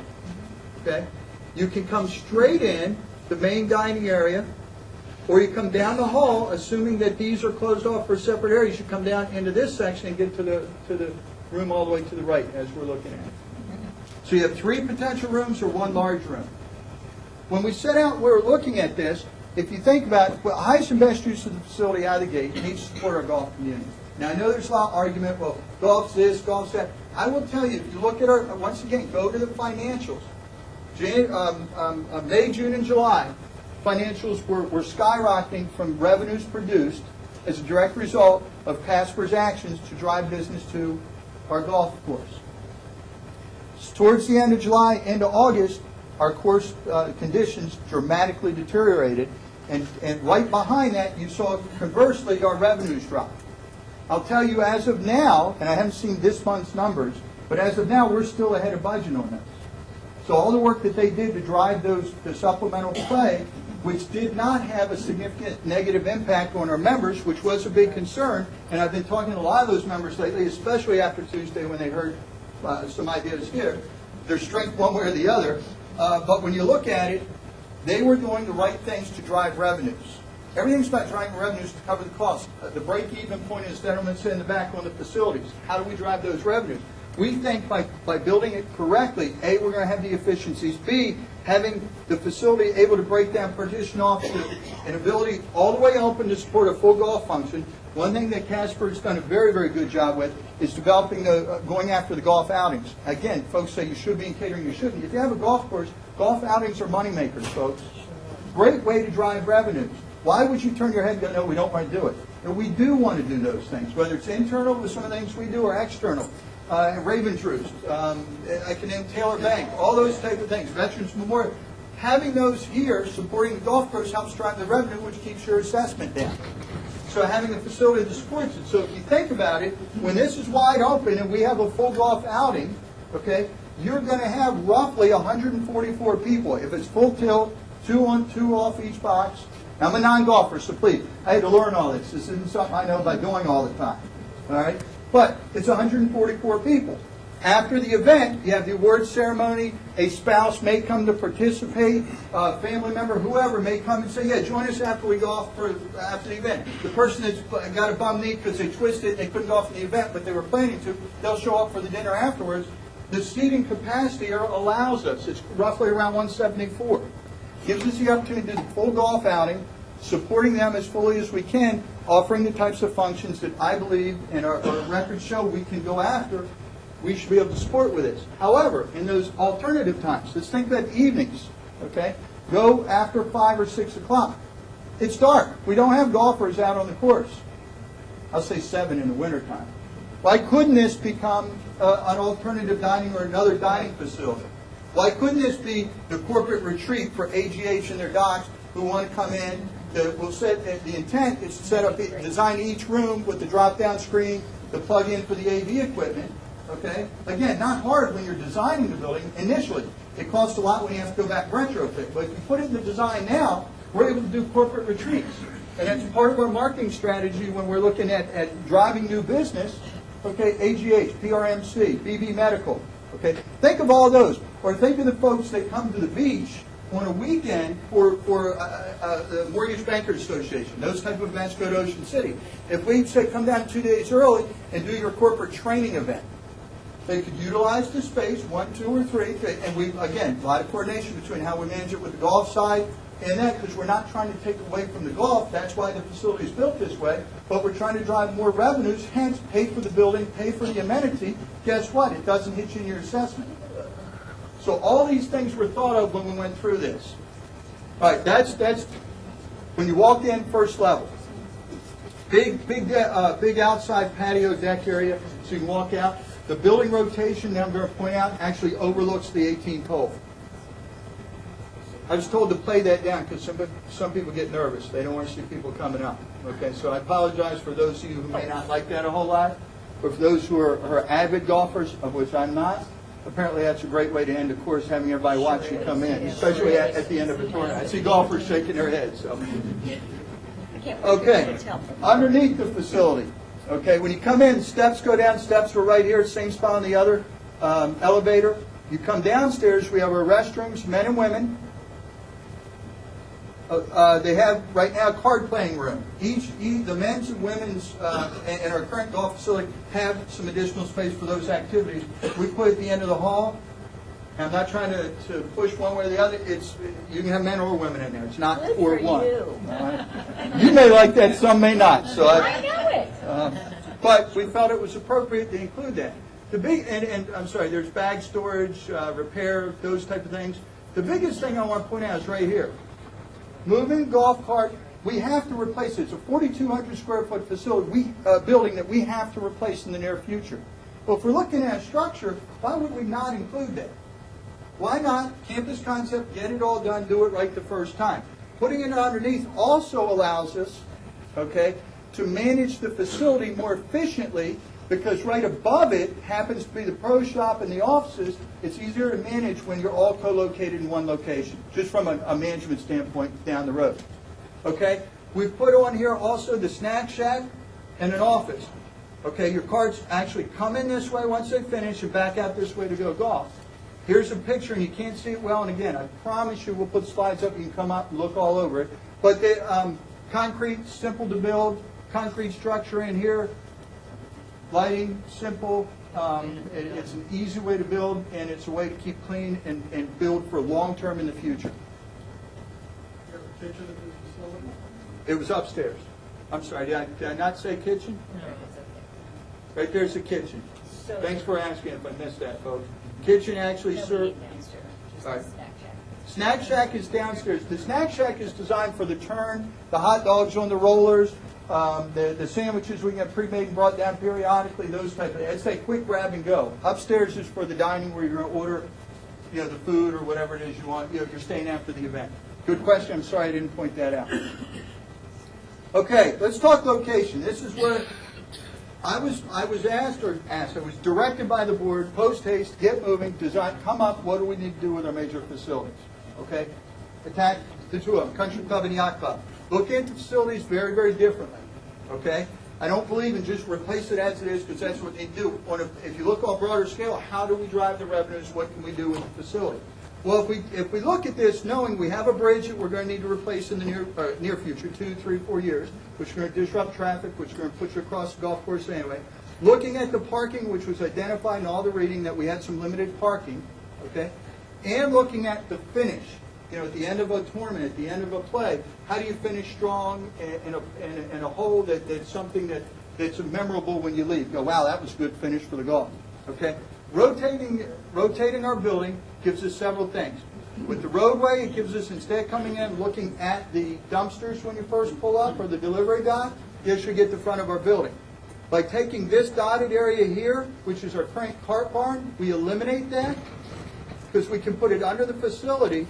We're able to create some additional parking on the plat. And again, I showed you the plat when we started with the white areas. By moving the building slightly, twisting it, it opens that pad to do some things with. We can take care of adding the additional parking that we're told that we don't have.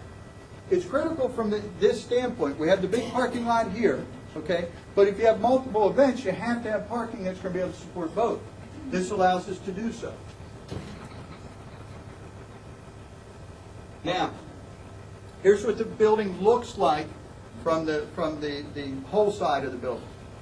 So underneath, and again, I have not picked colors. I have not picked brick. Okay? Please note, the roof matches the yacht club only because it should be generic. Okay? We will go through all those steps moving forward. But basically, you'll have a patio outside or a deck outside overlooking, the finish of 18 and the patio downstairs.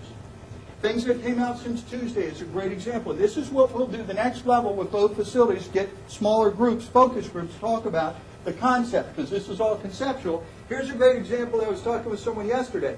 Up front here is the pro shop. Okay? Well, to go from the pro shop, you walk down here to your starting area. Okay, everybody follow me there?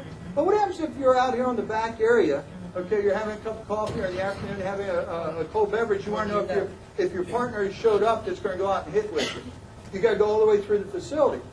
Well, wait a minute. Why don't we just extend to go right, because the pro shop actually comes out to a patio, just put the porch right out that wraps around the building. Again, these are the little tweaks with the concept that we want to consider moving forward. That's where we sit with the golfers and say, hey, does this meet your needs? What can we do better? What redesign? Again, that's where you have to start somewhere. It's our concept. So basically, when you finish, carts come in this end. When you go to tee off, it comes out that end.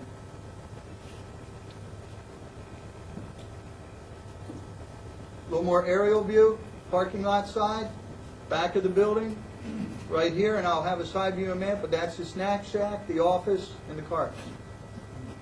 Deliveries. Deliveries for pickup and delivery. It's down, you don't see it, it's on this side of the structure. Back half, as you're looking at on the ground level from the course, you're standing on 18. Conceptual, folks, please understand, we haven't gotten a check to do this. Not sure we will or won't, I'm just saying. Side view is from the parking. If you're looking, cart barns, the carts are going in this way. Little entrance to get into the locker area from downstairs. Again, from the 18th, and then from the starting area, snack shack, office, cart where they come out, and this side would be deliveries. Okay? Again, concept. I'm sorry? You come around to this side. We haven't lost that element. Front. I'll have that. I'll give you the square footage. Okay? And you still unload off this side or come into the front of the building. Can you take your golf cart to your car, or is it going to be when you unload the car? That's an operational thing. It doesn't. You're able. The design allows the flow where you can. That's something that's an operational. That's not floating around now. Yeah, no. There's a circle, and when you go back and you look at the up here, there's a round all the way around the building. We're not taking that away. It's just the design's different. Okay. Now all right. You've seen the facility. You've seen both facilities. I'm going to go a little quickly because I know everyone's getting tired and worn down. Let's talk about some of the fun. Yes, sir. Do you want to go back and address the changes in the hall? I will. I'm not there yet. Good question now. All right, one of the things that I've been asked to consider, okay, moving forward is funding solutions, okay? I've got a couple of strategies here, which I know have grabbed some people and went, oh my goodness, what has he done? Others have said, it's kind of a cool idea. So we're rolling it out, everyone can see it. Country Club, existing square footage on the building is 19,147 square feet. The new concept, 17,140. We've reduced the building. Now, please understand, that's inclusive of the 4,200 for the cart barn. Yes? That's a different number than before. And who told you? Previous. That was existing. This is, yeah, see, you gotta take the 4,200 off of that. The cart barn isn't in the current existing building. Okay? Now, if you go through and you're looking at the square footage, if you, in the AWB report on this one, it talked about what it would cost to rebuild in the averages. This was the average cost. 200 was the middle line there for us. 200 times 17,140 is 3,400,000. Okay? Just give you some numbers. No one fall out of the chair. I have a solution for this, but keep working with me. Let that soak in for a minute. I see the looks already. Is he crazy? Now, just as a side note, 200 a square. And again, I'm going to show you a different figure on the yacht club. Anybody know what it costs to do this building? Other than Ted? Okay? $137 a square foot, start to finish. Everything complete. 137 a square foot to tear this one down, build a new one. So our numbers that I'm giving you are by design slightly higher to take in any of those. Oops, we forgot that one. Could we come in lower? We could. But we're trying to be conservative and make sure we go high enough because I don't want those surprises. Last thing I can do is come back to you guys and go, missed it by 200,000 because you're going to pull me out in the parking lot and beat me down. So I don't need that. All right. Now, let's talk about, we'll go to individual pieces. Estimated cost to construct the new building, the two-story that I showed you, okay, $3,428,000. There's another part of that was mentioned about changing some holes. We're going to talk about that. Estimated cost for road and infrastructure. We're going to have to put a temporary road in at some point when we redo the bridge. In some points, 2, 3, 4 years. We don't have a set time yet. When we turn the roads over to the county, it changed our timing. We're actually updating that bridge report now for all of our bridges, but we know we're going to have to do that. That's going to put a road across somewhere on the golf course. Total 3.778, $3,778,000. A lot of money. I'm not sure we're going to support that. But come up with something somewhat unique, and I know that's why some of the golfers are waiting to hit me with something. Here we go. 10 waterfront lots created on the golf course using hole 10, and I will show it to you in great detail. Net value.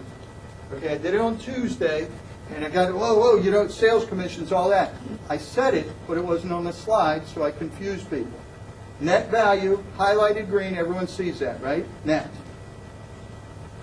Difference between 3,778, taking the $2 million net value from the lots, 1.778 needed to come up with. We potentially will have funding and reserves to support reserve funding it of $778,000, borrow $1 million, okay, covers the $1,778,000 in combined of what we need to do it. Now, here's where I'm going to draw some controversy and some fire. I accept that. What I don't accept is that you can't tell me I can't come up with ideas. Whether you like them or not doesn't matter to me. The fact of the matter, I'm going to keep coming up with them. Some we will reject, some we will accept. I'm okay with that. It's my responsibility to come up with all kinds of ideas, and you guys have seen with some things we've done this year. This is another one. You guys get to decide. You get to coach the board. The board then tells me we like it, we don't. So don't hang me today, but just think about it. Here we are. We know this bridge on Clubhouse Drive has to be replaced. Supports all the homes in the back, okay? They're going to have to come through somewhere in here to get the egress when we do that. Don't know when that is, but it's coming. So when you look at long-range planning, you're looking at that, we're thinking, there's no way I can go to the board and say we need $3.7 million for the golf course. It's just not going to happen, okay? So I had to come up with an alternative. What we did was we looked at hole 10, okay, and said, wait a minute, these are bulkheaded lots right on the waterway, right on the golf course. If we looked at that, we could do a couple of things. A, Very narrow street coming in on Clubhouse Drive. Very nondescript. If you're coming to golf with us, you're going through a neighborhood. There's no glim and glamour. Then when you get to our building, you're looking. The first thing you see is the dumpsters. By the rotation of the building, and by the design of putting a new entrance. Okay, right down. You come. You see. You're going to be able to see hole 18, hole 10, the redesign of it, and create a much better entrance and flow right down to the front of the golf course. By creating those additional lots, you see 14 here. Again, we're concepts. Each day we get a little smarter. 14 is assuming a 60-foot lot, wide, 130 deep. New county code says 80 foot.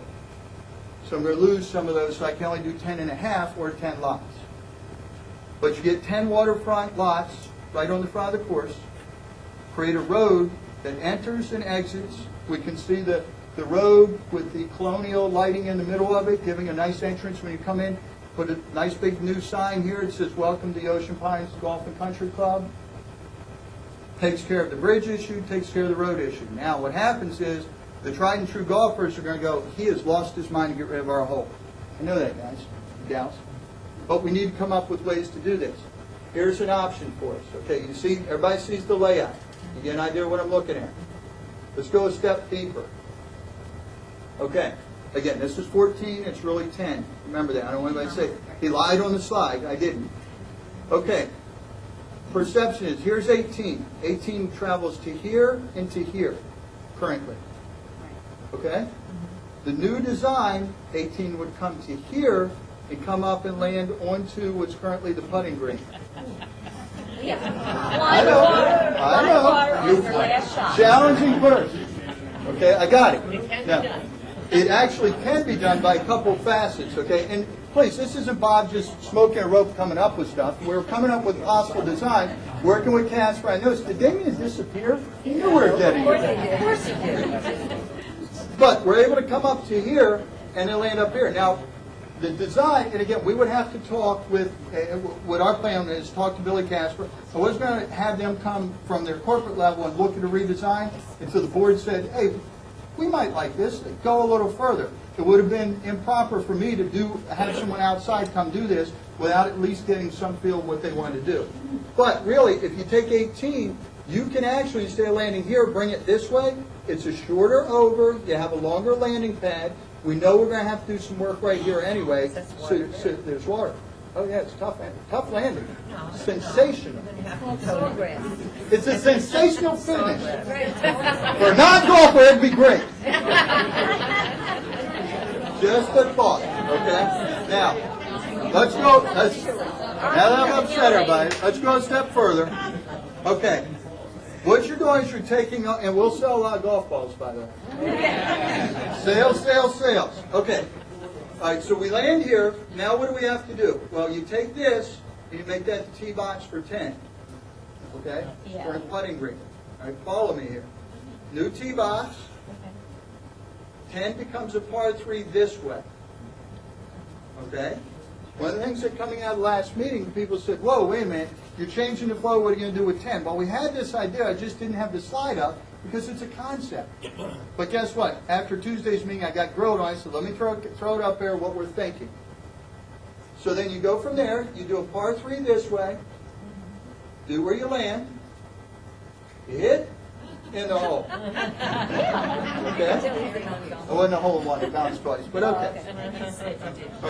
But what it does is allow, what we're doing is it is a slight redesign. Okay, but what I'm trying to do is get $3.7 million in a way that we can redo something and not have an assessment increase of $200, whatever it is. This is a meaningful way where we can potentially sell some property and recoup some of the cost, which makes the 3.7 a more realistic number to potentially to raise the money to be able to pay for this. Okay, now let's go a step further. Lot potential, and I took a lot of heat on this one, which these are factual. I did not make these numbers up. These are the lots for sale in the MLS system. Okay, 239.9, 699, waterfront lots. Okay, there's one other one that's not on there. It was not bulkheaded. I tried to eliminate that. The rest were bulkheaded lots. So if you take the average, dropping the high and the low, 376,000. My figure said 200,000 per lot net result, after commissions, after everything else. Again, I'm conservative. I think we can get more than that, but I didn't want to overshoot the mark on this one. Next thing, lot sales. These are the 3 most recent sales that actually not just listed, but actually settled. 459, 300, and 410. Now, I will tell you the 459 is out in Turns Landing, probably not comparable to those, okay? But they were the recent lot sales, okay? 389, 666 on the average. So, if you look at it, if we sold 10 lots, forget getting the 200, if we sold them at what the average sale price is, we'd raise almost 3.9 million. If we sold them at what the listing price is, we could raise 3.76 million, okay? The reason I give that figure, I estimated 200 for the rest of the financing purposes. I think it's low, but I wanted to be conservative. We can always change that. Okay, other considerations, which was on the slide before, but seem to be overlooked, real estate commissions, cost to subdivide the property, are all in the consideration, hence the 200. Figure if we get a little more for them. The other thing is, from a sales strategy, you wouldn't probably list them all for 200 out of the gate. First 3 would be 200, the next 3 would be 225, the last 2 maybe 250. So that type of strategy. Okay, all right, so that's the golf course from a funding. I'll go a little further. Let me give you the yacht club so you know the numbers in the funding. Here's the square footage on the yacht club, 13.5 currently. Ground floor of the ground floor is much smaller. I make sure I point that out because it confuses people. Remember, heated and cooled space. Okay, 9130, 106. Cost to build a new facility, 235. The last slide I showed you on the country club was at 200. Okay, you think, wait a minute, if there's that open space, I wanted to make sure we calculated for the patio, whatever's under that open space, i.e., what we have to do under the building that's not really part of a normal construction at the 200. I want to make sure we had enough in there so there wasn't a surprise. So we plussed it up a little to get the 235.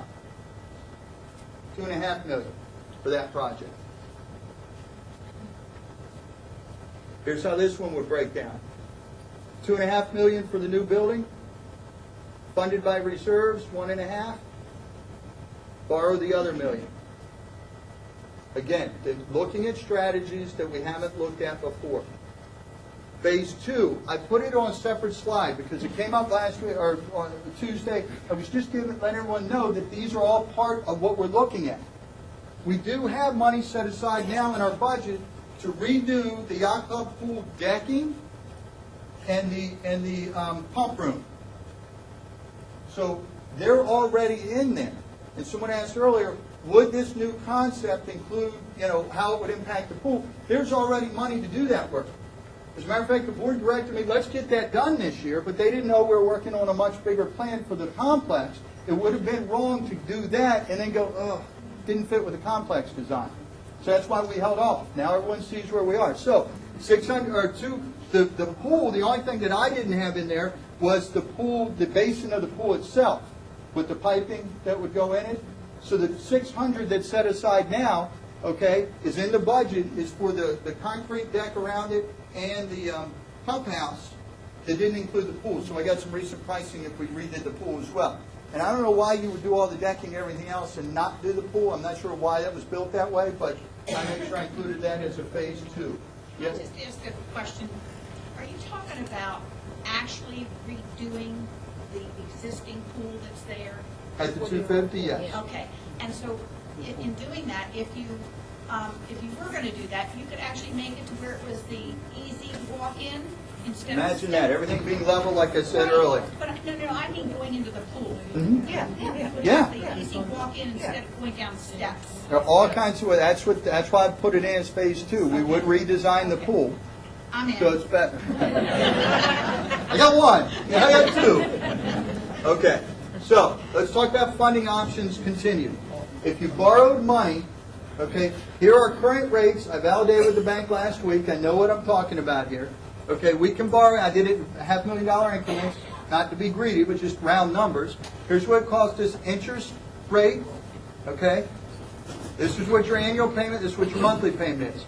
The money that I'm looking at here was not an amortized. Someone called me yesterday and said, your numbers aren't right. I said, oh, no, they're right. That's the slide I'm sure I'm good on. This one, they said, no, they're not right because the payment's not accurate. It's an interest-only loan. You're not paying any principal, okay? There's a reason for that, okay? It's cheaper to do this interest only. You can repay it anytime with no prepayment penalty, okay? And it gives us a very economical way of approaching the construction of the facilities, okay? So that's the way that's designed. The other thing that I wanted to point out, this is as of October, our reserve funding. Okay, we have this now, guys. This is in your bank account, not individually, collectively. Where do I write? Darn it. Okay, and I did make a change. Mr. Gobsack at the meeting on Tuesday all but chastised me that I didn't have the right word in here. This matches identical to what the monthly statements look like. Identical. Okay? Approximately $4 million, road repair, drainage, all this is what we have in our reserve funding right now. Now, with that being said, that doesn't mean, okay, we have $4 million, we can go allocate, let's get the project started. Reserve for replacement and maintenance. That also includes the computer replacements, depreciate, we put the money aside so when the new ones come due, the trucks, all those pieces, okay, which eats up a good portion of this. But I just wanted you to get a snapshot of our financial status. Key points for everything we've showed you today, and I will answer questions because I know people are going to ask about the country club, but I just want to wrap with some key points. Business plan for us was critical. Could not build or make a recommendation on either structure if we didn't know how we were going to use it. We feel we've done that. They're not fully fleshed out because I need the board's guidance to say we like, we dislike, or redirect. Okay, so finalizing, I had someone ask, well, your business plan, that we like using the yacht club November and December. Trust me, I love you coming to the yacht club November, December. Keep coming. If the board says no, don't do anything with the country club, stay on that yacht club, then guess what? The yacht club may end up being a year-round facility until we do something with the country club. We're flexible, okay? But until I get the next step from the board, I can't finish that plan. Yacht club primary, operational, for us, and I knew this was going to grab people, much like selling some lots on the golf course, different approach. For years, we've always said year-round, and we've kind of fumbled back and forth. We've closed, we've not closed. We believe highest and best use is that outside deck area. That's where we make our money. When we're done with the season, to include the shoulder seasons, we wrap that up, therefore cutting any additional expense, with the exception of the catering. Hence, the cost of construction, one-story building on stilts. Facilities engineers. This one has come up, and it was heated earlier, and now it came back just before we started here. If you all recall something, okay, and Dutch is gone now, but here's one of the things that I want to make sure you understand. Okay, we are developing strategies in a business-like manner. Okay, we have not maintained our facilities as well as we should. You cannot look at Public Works and blame them for that. I can tell you definitively, those folks work they work harder than any of you guys may realize. I'm so proud of the level of work and energy they put in. Those guys and gals down there work more hours, paid and unpaid, and people go, oh no, they didn't. I've worked with them over a year now. I'm telling you, they do it. What we haven't done is had an intense focus on an employee or on a facility maintenance plan. Don't know why, but we haven't. Okay, I can't fix what we didn't do. I can only fix what we do moving forward. So, you all remember Kerry Nelson was head of Public Works.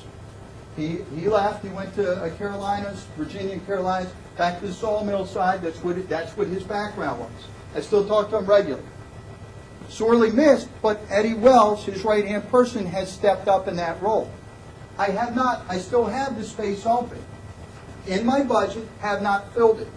Well, part of the reason is we're redesigning the description. Instead of head of Public Works, I want a facilities engineer. That may not be the right term, it's not finalized yet, but to look at the overall maintenance programming for the entire community. This building, that building, this one, everything we do moving forward is going to have a plan and a process to support it. I can't ask you guys to make... I can't in good conscience ask you to stroke a check or to do things like this if I'm not willing to maintain it and put the efforts towards it. Having a facility engineer that does that maps out what is LP gas, how's it going to affect the use of the sports floor pool, how's it affect here when it comes in. I mean, right now, we're all scrambling to do the numbers. I'm robbing from Peter to pay Paul. Every time I ask someone to help me with that, it takes them off of what their focal point should be.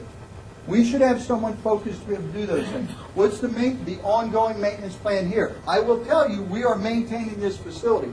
Despite some of the stains you see, and part of the thing, we got a recent bid to replace carpet already, okay? But we are maintaining this like we've never maintained a facility before. We just need someone dedicated. This is what they do as a primary responsibility, is maintaining the facilities for the organization. The roads, the pools, the efficiencies, all that should be under a plan. And I have a position already set aside to do that in my current budget. That is another critical component, and there was a lot of passion by one gentleman about it. How can you ask me to invest without taking care of a facility? I'm not going to. It's a great question. We shouldn't ask you. Okay. Unique financing strategies. You may or may not like what I've brought you from financing strategies, but they're different. Okay. The only way we're going to move forward and get things accomplished is to look at things very differently. And we're going to continue to do that. Again, they all may not work, folks. I'm not asking you to applaud everything we do. Just we're going to keep coming up with things and strategies because we should be doing it. We owe it to you to do so. Okay, the next steps, just so everybody knows, and now I'll open up for questions. We have our timeline. The board's going to direct me. We like the timeline. We don't. Their actions coming up in the next few weeks will then direct our actions on what we're going to do next. Finalize the business plans. We will do that once I have board direction. Drawings to get bids is where I'm hoping to go for both projects. Understand, what I'm hoping the board allows me to do is go ahead and get both structures, okay, actually do blueprinting so we know what they're really going to cost. What that would mean for us is if they say, yes, go to that level, we'll be out in the community, we'll be doing focus groups, we'll do more meetings. We won't do a 4-hour meeting with you. We'll set up one day or one evening, we'll sit with you and talk yacht club. A couple days there, we may set up another and do country club. And we'll do multiple of those meetings for anybody that wants to show up and talk about it. And we'll get the ideas and kick it around, the pros and cons. Okay, and then from there, we'll finish, and we're doing it either way, our operationals manual for how we're going to operate the yacht club, country club, beach club this year, but we'll continue to develop that based on what our future looks like. Okay?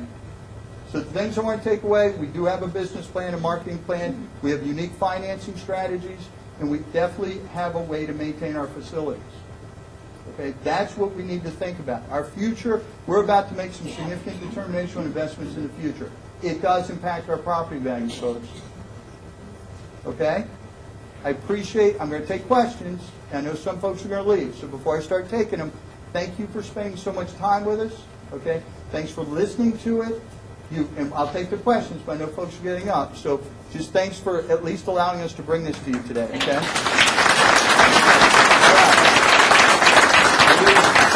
Yes, ma'am. I'd like to go back to the golf course. Yes. Yes.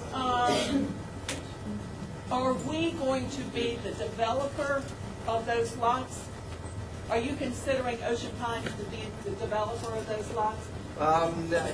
We haven't decided who's developing. Okay. We'll probably have a contractor, a developer come in and at do that those. point, you will have to have money for infrastructure. Mm-hmm. And I'd like to know where you'll get the money for the infrastructure. Well, we have some reserve funding, and we have borrowing capacity. What you'll do, just as a thought process, that project, either building, you do a construction loan or what's called a bridge loan. You can borrow funds and then repay it based on sale lots as you think. So it will come out at $237,000 or $200,000. The infrastructure is not built into that. The 200 was the net value. Right. Okay. If you notice, I said But some the infrastructure is not in that $237,000. Water, sewer. We may be selling them for $250. We may be selling. I did a bottom line just for round numbers, conceptually. I think there's more to be had there. I don't know if we can do it. Yes, ma'am. Just a quick question. On the slide that showed the lots. Yes. Did you put the ongoing, I'm listening. front assessment income? That Oh, will no. also be attached Oh, to no, that? that's operational income. Yeah. Yeah, think about Yeah, it. that's positive income. I didn't do it because, no, that's a good point. The additional revenue created by the lots, what I tried to focus on was construction. Yes, ma'am. Hang on, folks, hang on. Go ahead. I haven't ever been to a meeting here before I got involved, but I like your presentation. I like what I hear. I do foresee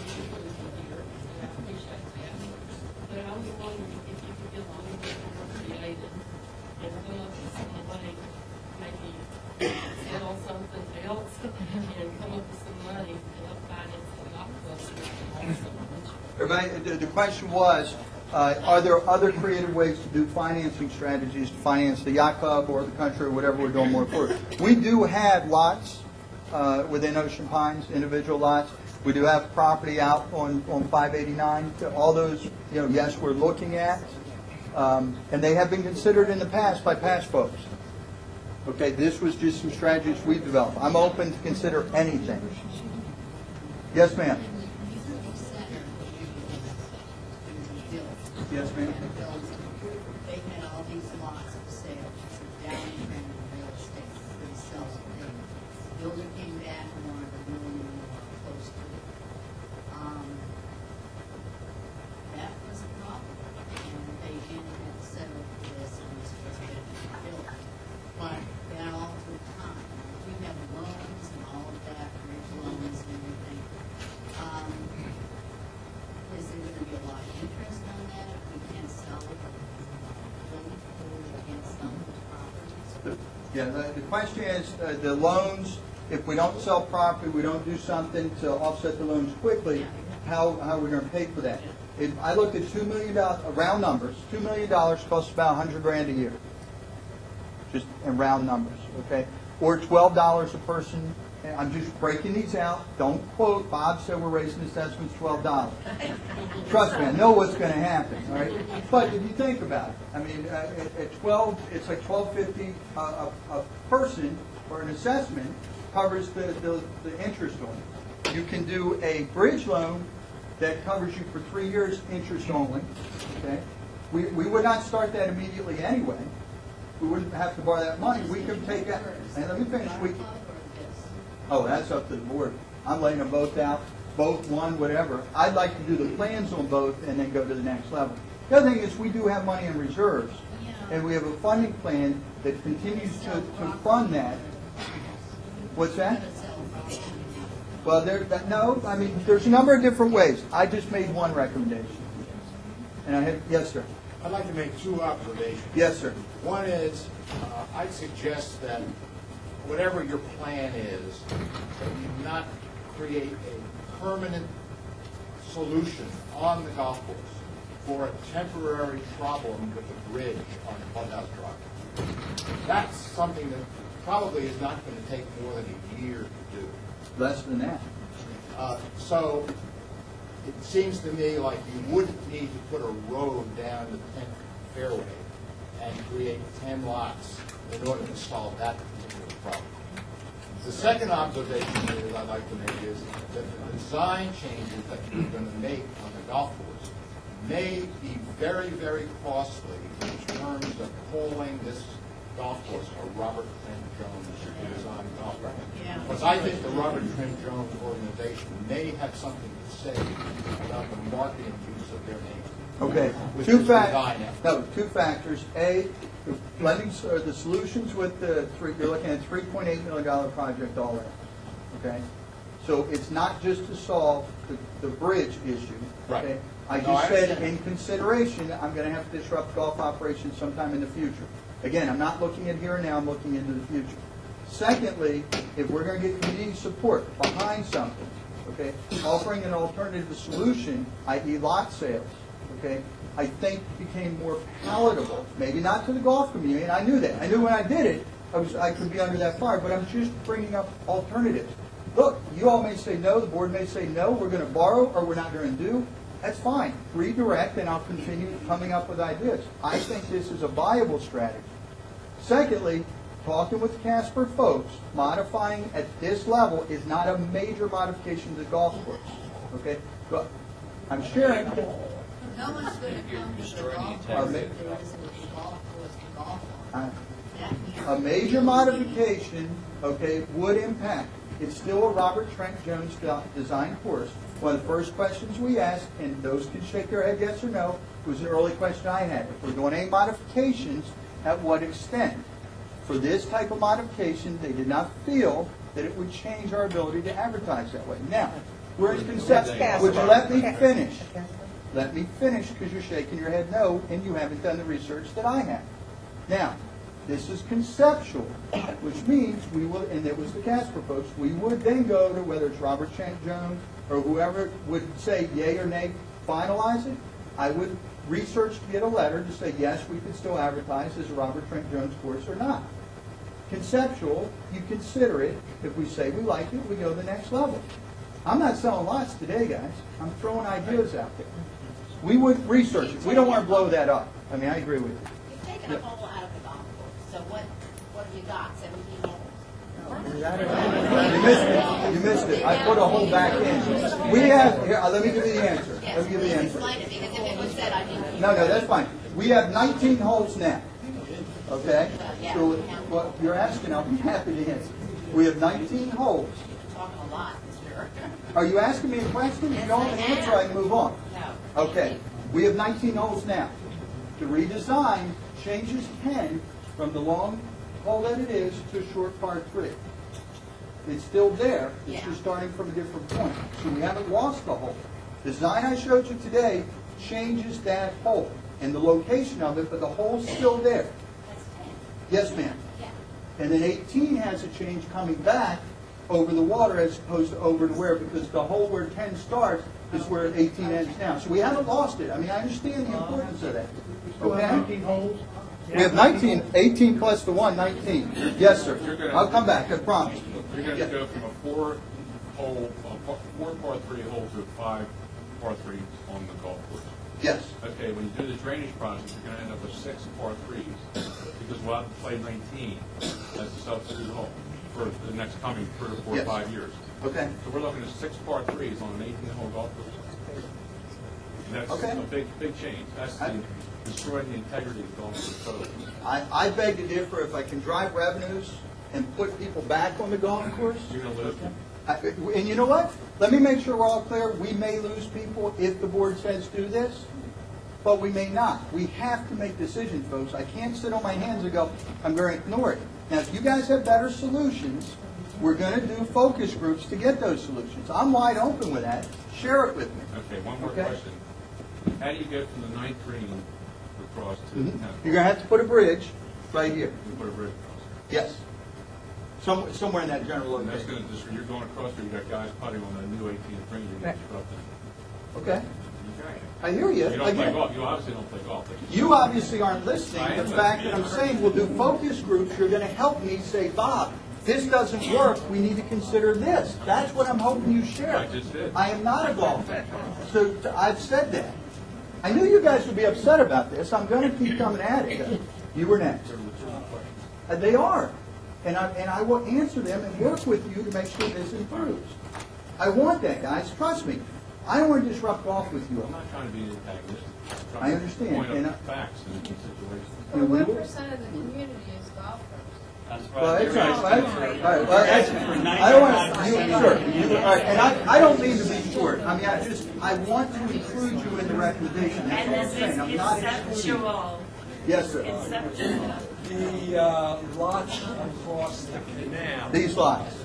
We potentially upset them. I know. Or anybody here. Do you live across there? Okay, does that upset you? But not potentially, absolutely. Okay, so there you You got go. a class action lawsuit. lawyers over this.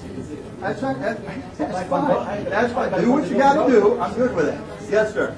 The recent renovations to the driving range, did you have any studies on how much money has been property by remodeling the driving range? And what kind of money How are you guys driving range? I don't know what those are.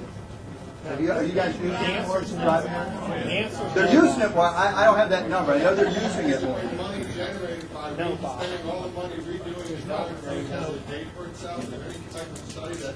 No, I don't have a study saying that. No, sir. I do not. Saying 10 people in driving range. Now, I wouldn't say that. I have to lie. I see a mix of people. I don't know. I don't have the answer. Bob, Yes, could sir. you- I'll come back. Could you safely say that the revenues are up over there? Oh, yeah, I started with that. Revenues are up. And I think we can keep driving it. So, I'm sorry. Changing it from a par 4 to a par 3, you're bringing the total down to a 71 from a 72. That's correct. River Run is a par 71. There's golf courses nationwide that are par 71. It's Okay. not an issue, and I don't see that being an issue that's going to chase people away because you're going to a par Well, it's different, and change is difficult, and this may not, guys, everyone knows, this may not be the final solution. I was tasked with coming up with ideas and plans. We will continue that. But to have the clubhouse or the country club that's kind of falling apart or getting old and replacing that with a brand new one, and the only negative part of it is changing from the 72 to the 71, I don't think is an issue. It would still be 72. The 18 hole would become a par 5. There's options. Again, the golf community will help me with that. I'll come back to you, I promise. Yes, okay. We have our club facility, and a lot of money needs to be spent on redoing the whole course.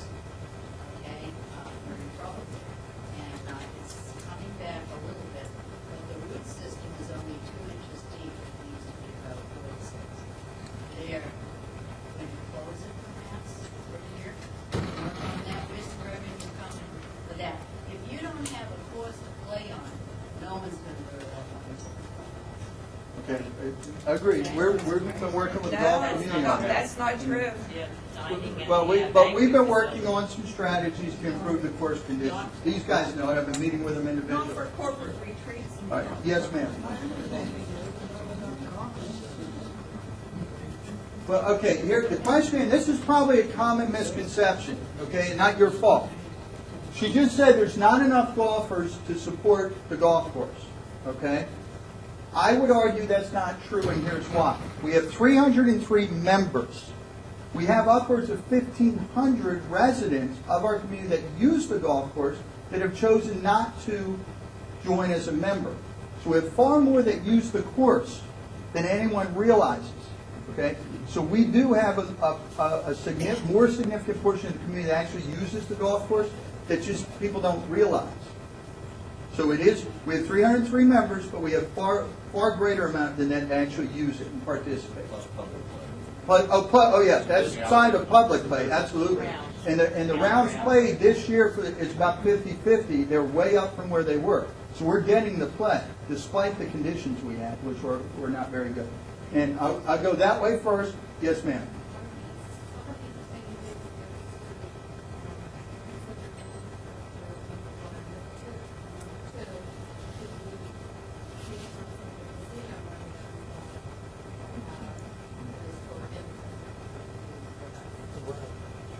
The amenity, the question whether it's part of an infrastructure or not, and can casino money be used for it? Part of the challenge with that, okay, is infrastructure is greater good to the community. And I know I said businesses, okay, but in the big picture, is this amenity greater good for the entire community? I would say it is, but that's an arguable point. Now, I'll give you the next thing. We're very, very short. We haven't had funding for our roads plan. That's more infrastructure that definitely impacts all of us. So that we have put 200,000, maybe a little more than that right now, from the revenues from there. So it's not as big as people think. And we're way behind on our roads plan. That's probably where it would go, fixing the roads. But it's a good question. Yes, sir. Oh, yeah, I promise. Yes, sir. 2 questions. Yes. What other alternatives did you look at for the country club? Design-wise, for Site. In other words, you come to us with a recommendation, but you must have other alternatives. Considered along the way before you got to this point, you just go right to this one. we consider a lot of things adding up to this, to include all the past research. And we came up with this design. I didn't bring 3 or 4 designs. Let's talk about it. I mean, any other access points to the clubhouse? Possibly along the Condo Road, or maybe just the road between the 2 holes? Well, they're the things that this will lead us to now talk about, the smaller focus groups. I don't... Okay, again, I can't make designs that's going to suit everyone's needs. I came up, and please, I'm not being rude about it. I went with a ton of history. Guys spent 2 or 3 years putting things together. I didn't recreate that. I picked that up and spent the last 8, 9 months with our core group, and then touching base with individuals to get to this plan. I'd like to think this is the best alternative you've come up with. But moving on, the golf course is a bird sanctuary. Any issues associated with removing the waterfront frontage there with a lot of migratory birds? The golf course, I got to tell you, golf course is a bird sanctuary.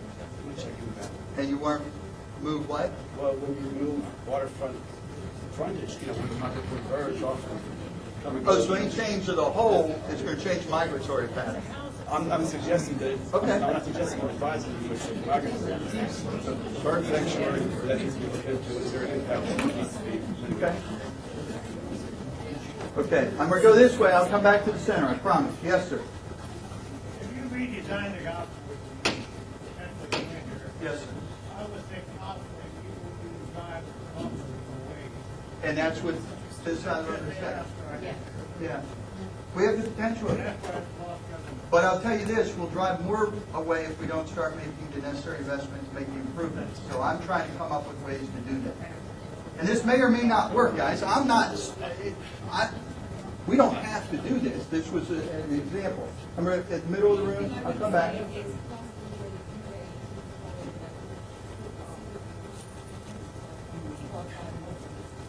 18 could consume, oh, yes. Yes, ma'am. Oh, no, agreed. That's part of the next level. That's where we sit with the golf community, sit with the developer for golf courses and get that input. Yeah, go ahead. When we talk about memberships and everything, memberships are changing all over. And if you look at River Run, Glen Riddle, Lighthouse Sound, they're all in the 200 to 300 member level. And they really want to keep it that way because they make a lot more money when it comes to the daily golfers than they do out of membership. So as far as worrying about membership, that's not an issue. What we worry about is how many people are playing on a daily basis. I think that's what we need to worry about. I gotta worry about both. Members are my bosses, so. Well, I understand, but I mean, it's good to have a decent membership, but if you're at 200 to 300 level, you're not doing bad. Mr. Kessler.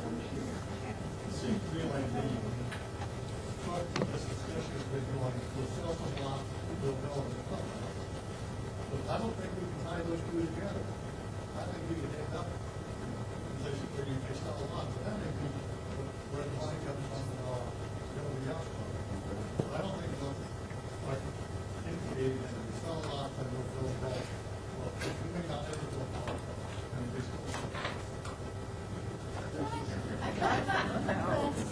Okay. I'm sorry? How is that not subsidized? What is it to be self-sufficient? It pay for itself. Well, that's the design to help pay for itself. All right, when I'm going to do it, doesn't seem like please understand, folks, these are ideas and concepts. There's nothing set in stone. I didn't mean to be so aggressive. I apologize for that. Happy to sit and talk. The takeaway you need to understand, we're happy to dialogue about this. People get so passionate if they're not listening from a standpoint. Tell me what's wrong with the concept. Tell me what we can improve on. Tell me what other things, and over the next few weeks and hopefully next few months, if the board says, yeah, keep developing this, we'll look at some of those things on ways to make those improvements. Okay? That's what this is all about, folks, improving our community, improving our investments. Okay? Thank you all for being here. Merry Christmas. I'll get your question. Merry Christmas.